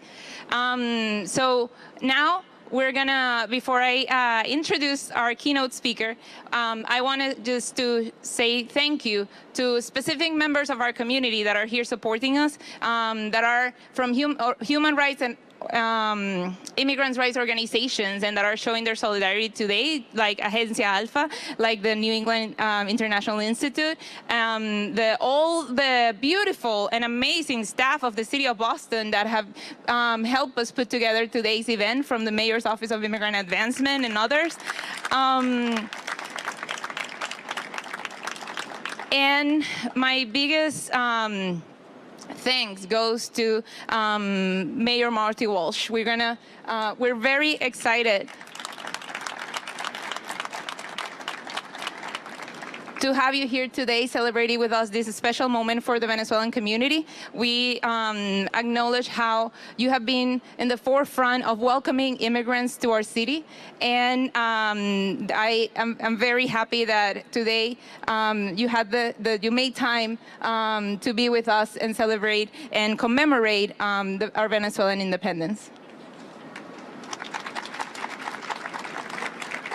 Thank you very much, Christina, and I want to thank Jesus and the Immigrant Advancement Office here in the City of Boston. I want to thank Rep. Adrian Matero from East Boston, who's here with us today. Thank you, Representative, for being with us today. To Christine and all the members of the Venezuelan community in Boston, thank you for what you do every day. Thank you to all my Venezuelan American colleagues here in the City of Boston and the entire Latino community here in City Hall. July 5th was the 208th anniversary of the Venezuelan independence. It was the first South American country to declare independence and a proud beacon of freedom. I wish all of you a happy Independence Day. Viva Venezuela! I'm going to use that other microphone because it's on my side. Primero que todo, el alcalde acaba de saludar a todos los que están acá presentes. Luego entonces tomó estos puntos, agradeció a Jesús García Moto, que está presente acá, a Cristina Aguilera y a todos los miembros de la comunidad de Boston.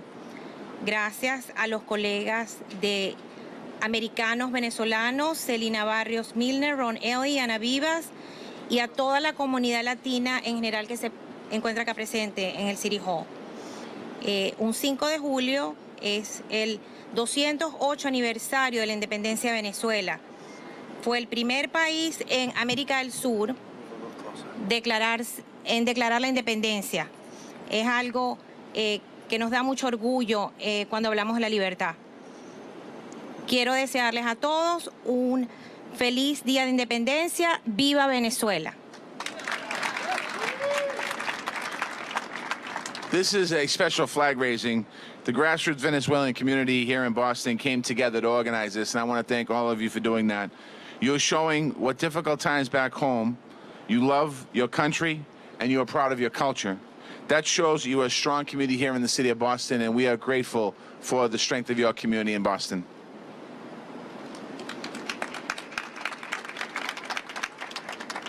Este es un momento especial que estamos izando la bandera. Las raíces de la comunidad venezolana en Boston han venido acá a unirse para organizar esto. Ustedes están demostrando que en estos momentos de dificultades, ustedes de todas maneras piensan de dónde vienen, su amor por su país y lo orgulloso que están de su cultura. Eso demuestra lo fuerte que es esta comunidad aquí en Boston. And Boston is built on this kind of immigration strength. It's why we are dedicated to being a welcoming city to people from all over the world. 28% of the people that live in the city of Boston are immigrants born in another country. 50% of the people that live in our city are first-generation Americans like I am, whose parents or one parent came from another country. We value you, we respect you, and we need you to continue to be strong. Immigrants are the fabric and the backbone of our city.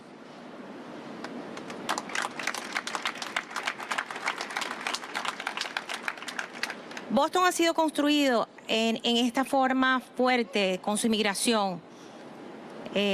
Por eso es que estamos dedicados a ser una ciudad que le dé bienvenida a todas las personas que vengan de cualquier parte del mundo.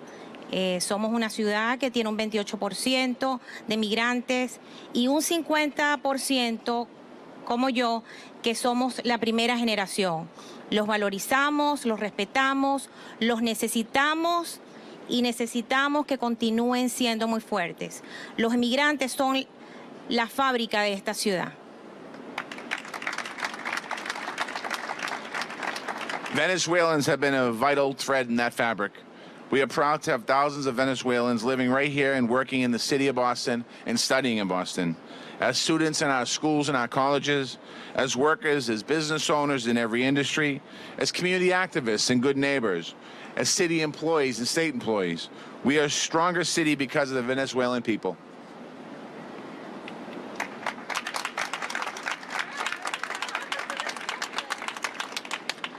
Los venezolanos se han convertido en un hilo vital en la fabricación de este concepto. Estamos orgullosos de tener miles de venezolanos viviendo, trabajando y estudiando en nuestra ciudad. Como estudiantes desde el kinder hasta el 12 grado, hasta los que están en las universidades. Desde los trabajadores, los negocios, dueños de negocios y de cualquier otra industria. Los activistas de la comunidad y los nuevos vecinos. Somos más fuertes en esta ciudad debido a ustedes, a la gente de Venezuela.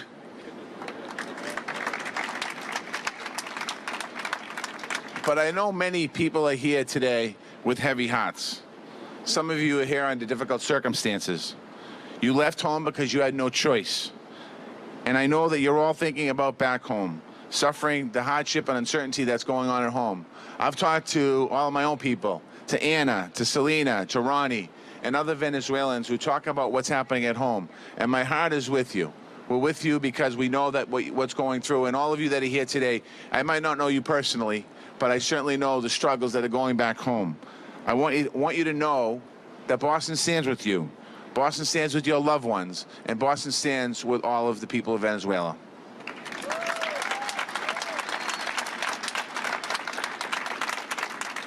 Pero también sé que hay muchos acá que están bastante adoloridos en su corazón. Algunos de ustedes han pasado circunstancias muy difíciles. Se tuvieron que ir porque no les quedó otra opción. Y sé que todos ustedes están pensando en esos que dejaron en su país, que están sufriendo dificultades y inciertos. Quiero decirles que Boston está con ustedes y con sus seres queridos allá.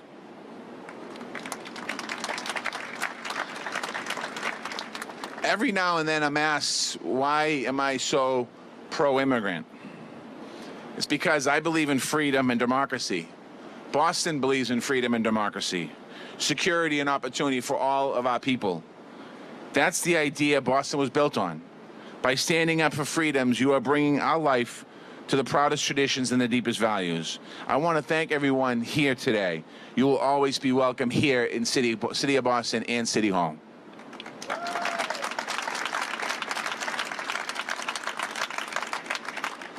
Boston cree en la libertad y la democracia, la seguridad y las oportunidades para todas las personas. Esa fue la idea en que fue construida Boston. Estando allí al frente, por la libertad, la vida que ustedes les traen a nuestras tradiciones de mucho orgullo y de valores muy profundos. Estamos muy agradecidos. Ustedes siempre van a ser bienvenidos aquí.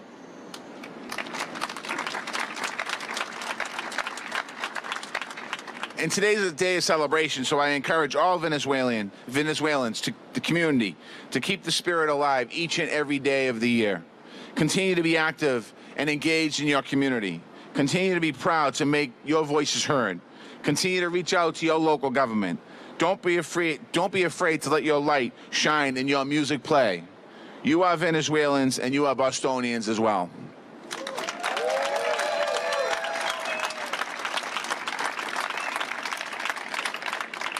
Pues motivo a la comunidad de Venezuela a que mantengan ese espíritu vivo día tras día durante el año, que continúen activos y que se involucren en la comunidad, que continúen estando muy orgullosos y hagan que sus voces se escuchen, que continúen tratando de que el gobierno local también los escuche. No tengan miedo de que de estar brillando y que su música siga sonando. Ustedes son venezolanos y también son bostonianos al mismo tiempo.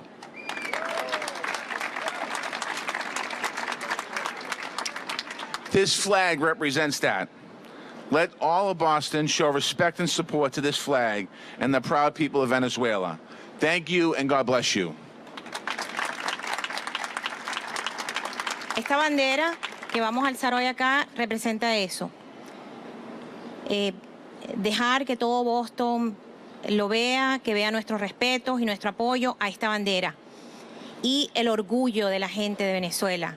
Gracias a todos ustedes, que Dios los bendiga.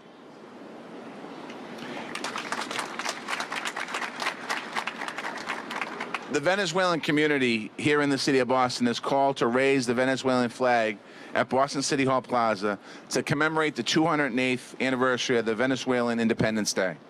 Therefore, I, Mayor Martin J. Walsh, and State Representative Adrian Martiro of the City of Boston do hereby proclaim today, July 10th, 2019, as Venezuelan Day in the Independence Day in the City of Boston.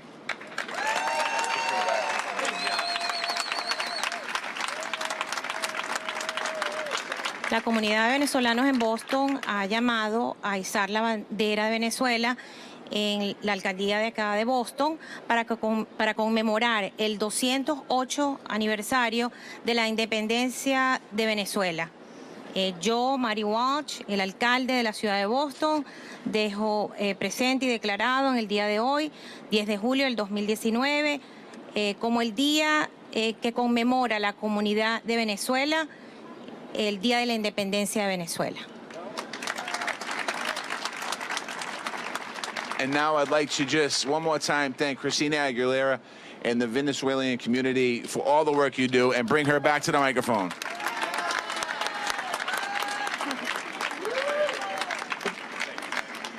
Thank you, Mayor Walsh. While we all dry our tears with your beautiful message and your ability to embrace our community and every community into our city, I wanted to invite Tibisay Sea, who's going to sing our national anthem in this historic day with all of us. And I'm also going to invite Gerardo and any other kid that would like to join us in raising the flag under the lead of Ronald. Mayor, if you can please get it started. No, you go first. Ready? You start singing, you start behind it. So I was raised in a musical family, and my mother used to say that a family that sings together stays together. So please join me in singing our national anthem. Acompáñenme, por favor, a cantar. Gritemos con brío, muera la opresión. Yeah. Gloria al bravo pueblo que el yugo lanzó, la ley respetando la virtud y honor. Gloria al bravo pueblo que el yugo lanzó, la ley respetando la virtud y honor. Abajo cadenas, mueraba el Señor. Gritaba al Señor y el pobre en su choza libertad pidió. A este santo nombre tembló de pavor el vil egoísmo que otra vez triunfó. A este santo nombre, a este santo nombre, tembló de pavor el vil egoísmo que otra vez triunfó. El vil egoísmo que otra vez triunfó. Gloria al bravo pueblo que el yugo lanzó, la ley respetando la virtud y honor. Gloria al bravo pueblo que el yugo lanzó, la ley respetando la virtud y honor.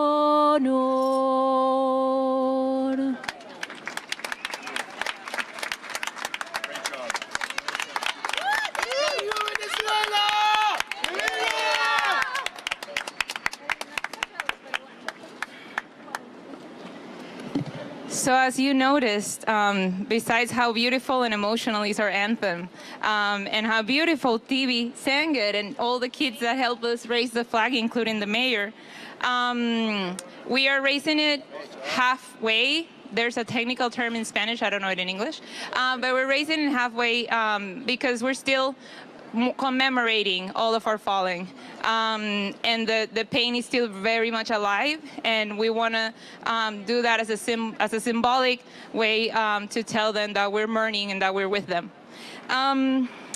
So once again, thank you everybody for joining us in singing our national anthem. What we're gonna do right now is to celebrate and recognize leaders who have been representing Venezuelans, supporting Venezuelans, and bringing not just to Venezuelans, but to every part of their community in Boston and the greater Boston area.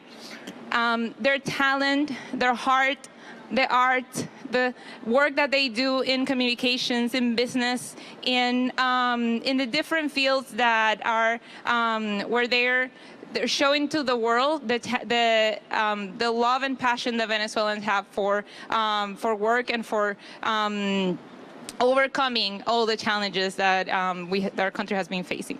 So I am going to one by one name them, and we're gonna do a quick ceremony of recognition to them, and they will each be given a citation that was written by the City of Boston and provided by the mayor.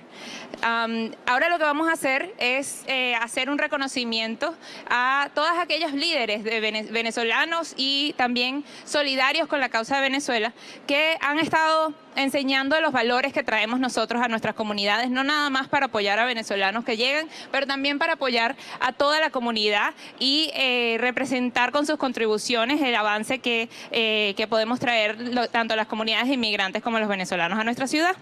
Entonces vamos a ir mencionándolos uno a uno y les vamos a dar este reconocimiento que fue escrito por la ciudad de Boston y firmado por el alcalde. Si quieres. Okay. Si quieres yo los menciono y tú se los vas a dar. A ver, aquí empezamos.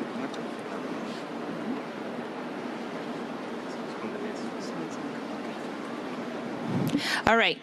So, for her leadership and in appreciation of your commitment to serve the Venezuelan community in the city of Boston through your community engagement and leadership again.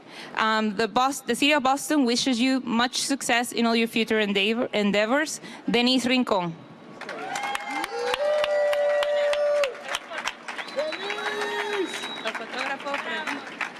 Our photographers, if you want to get closer. Si te quedas aquí. Si quieres, pónganse de este lado. ¿De este lado?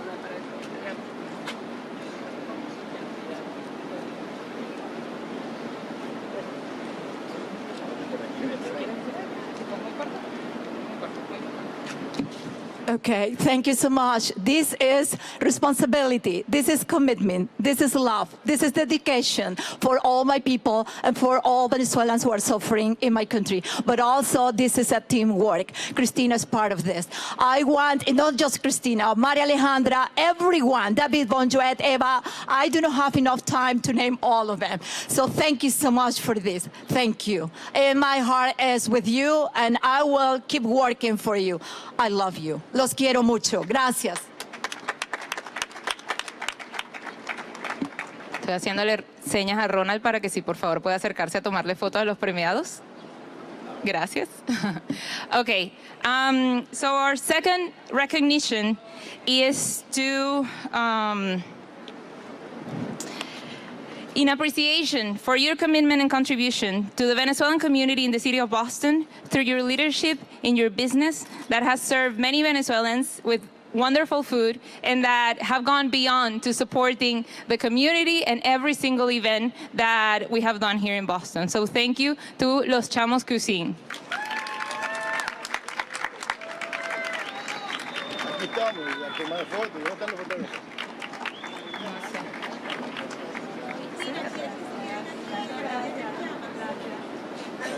¿Se pueden voltear para la foto ahí con Ronald?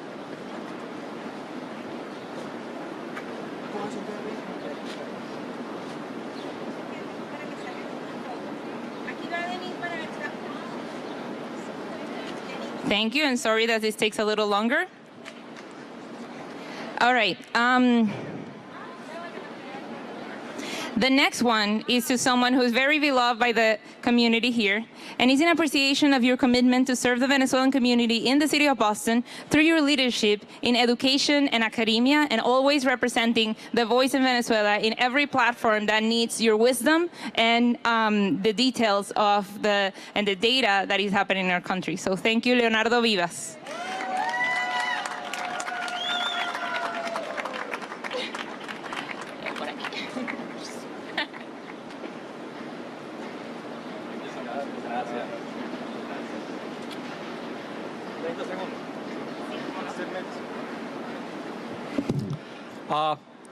Thank you, Mr. Mayor. Boston has taught me how to be a free man without losing my roots. Thank you so much for what you're doing for the freedom of Venezuela. Gracias a todos por este reconocimiento. Gracias especialmente a Cristina y a Sofía, a Carmen Sofía. Y por favor, recordar siempre lo que no debemos olvidar. Cese a la usurpación, gobierno de transición y elecciones libres. Muchas gracias.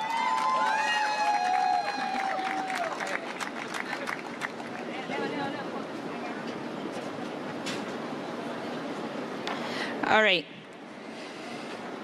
Now, in appreciation of your exemplary leadership and your support to the Venezuelan community through the incredible coverage of Venezuela through the media of El Planeta newspaper and El Planeta Media, receives the award Tibisay Sea on behalf of the El Planeta team.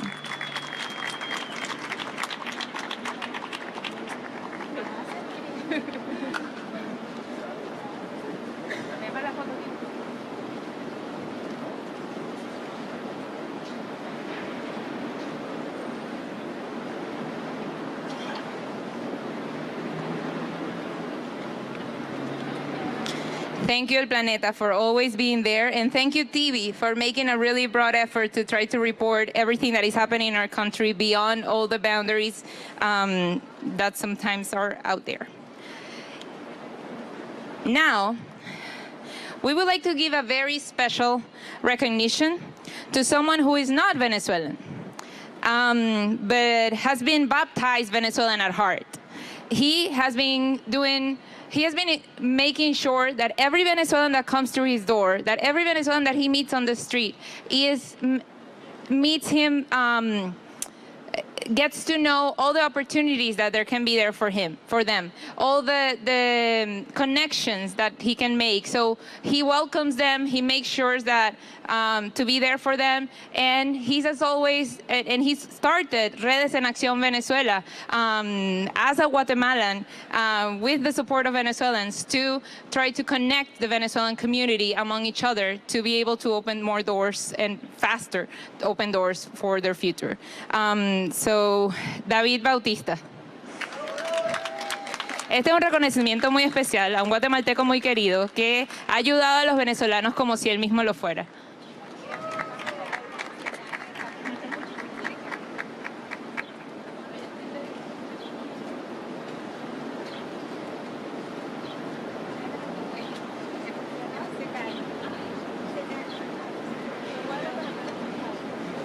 All right, and last but not least, and sorry it's taking a little longer, we would like to recognize one of our favorite local artists. I'm very glad that the Venezuelan community voted for him. And just so you know, the way in which these recognitions happened was an online form that with the help of Carmen Plaza, we were able to share for a few weeks so people could vote for whoever they thought or could nominate anyone they thought that was making a difference in Boston. And they nominated about 50 people, and out of the 50 people, these were the ones that in each category had the most number of nominations. So I'm really proud to give this award to someone who truly has been supporting every single Venezuelan event and giving above and beyond of his talent. Franklin Marval.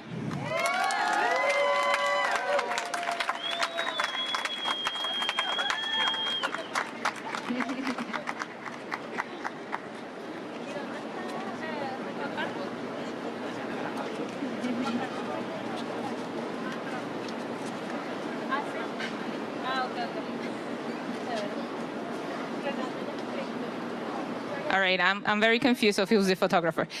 So we're gonna do a group picture. So please, all the people who have been recognized, get together over here.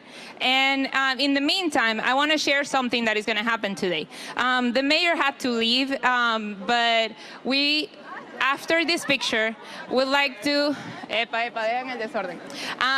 we would like to invite all the City of Boston staff that is present right now. I know a few had to go back to their work, but everyone that works at the City of Boston, if you can join us over here, because we would like to give you, to have you receive, on behalf of the mayor, a very special gift that was brought today by our artist. So picture time first, and then please come over here.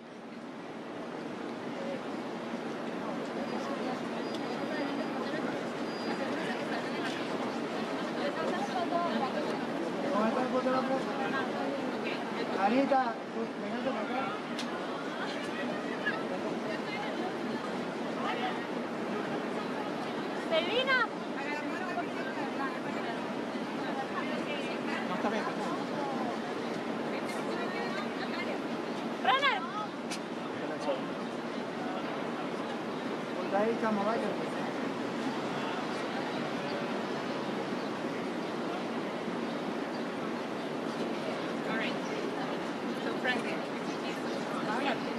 Okay.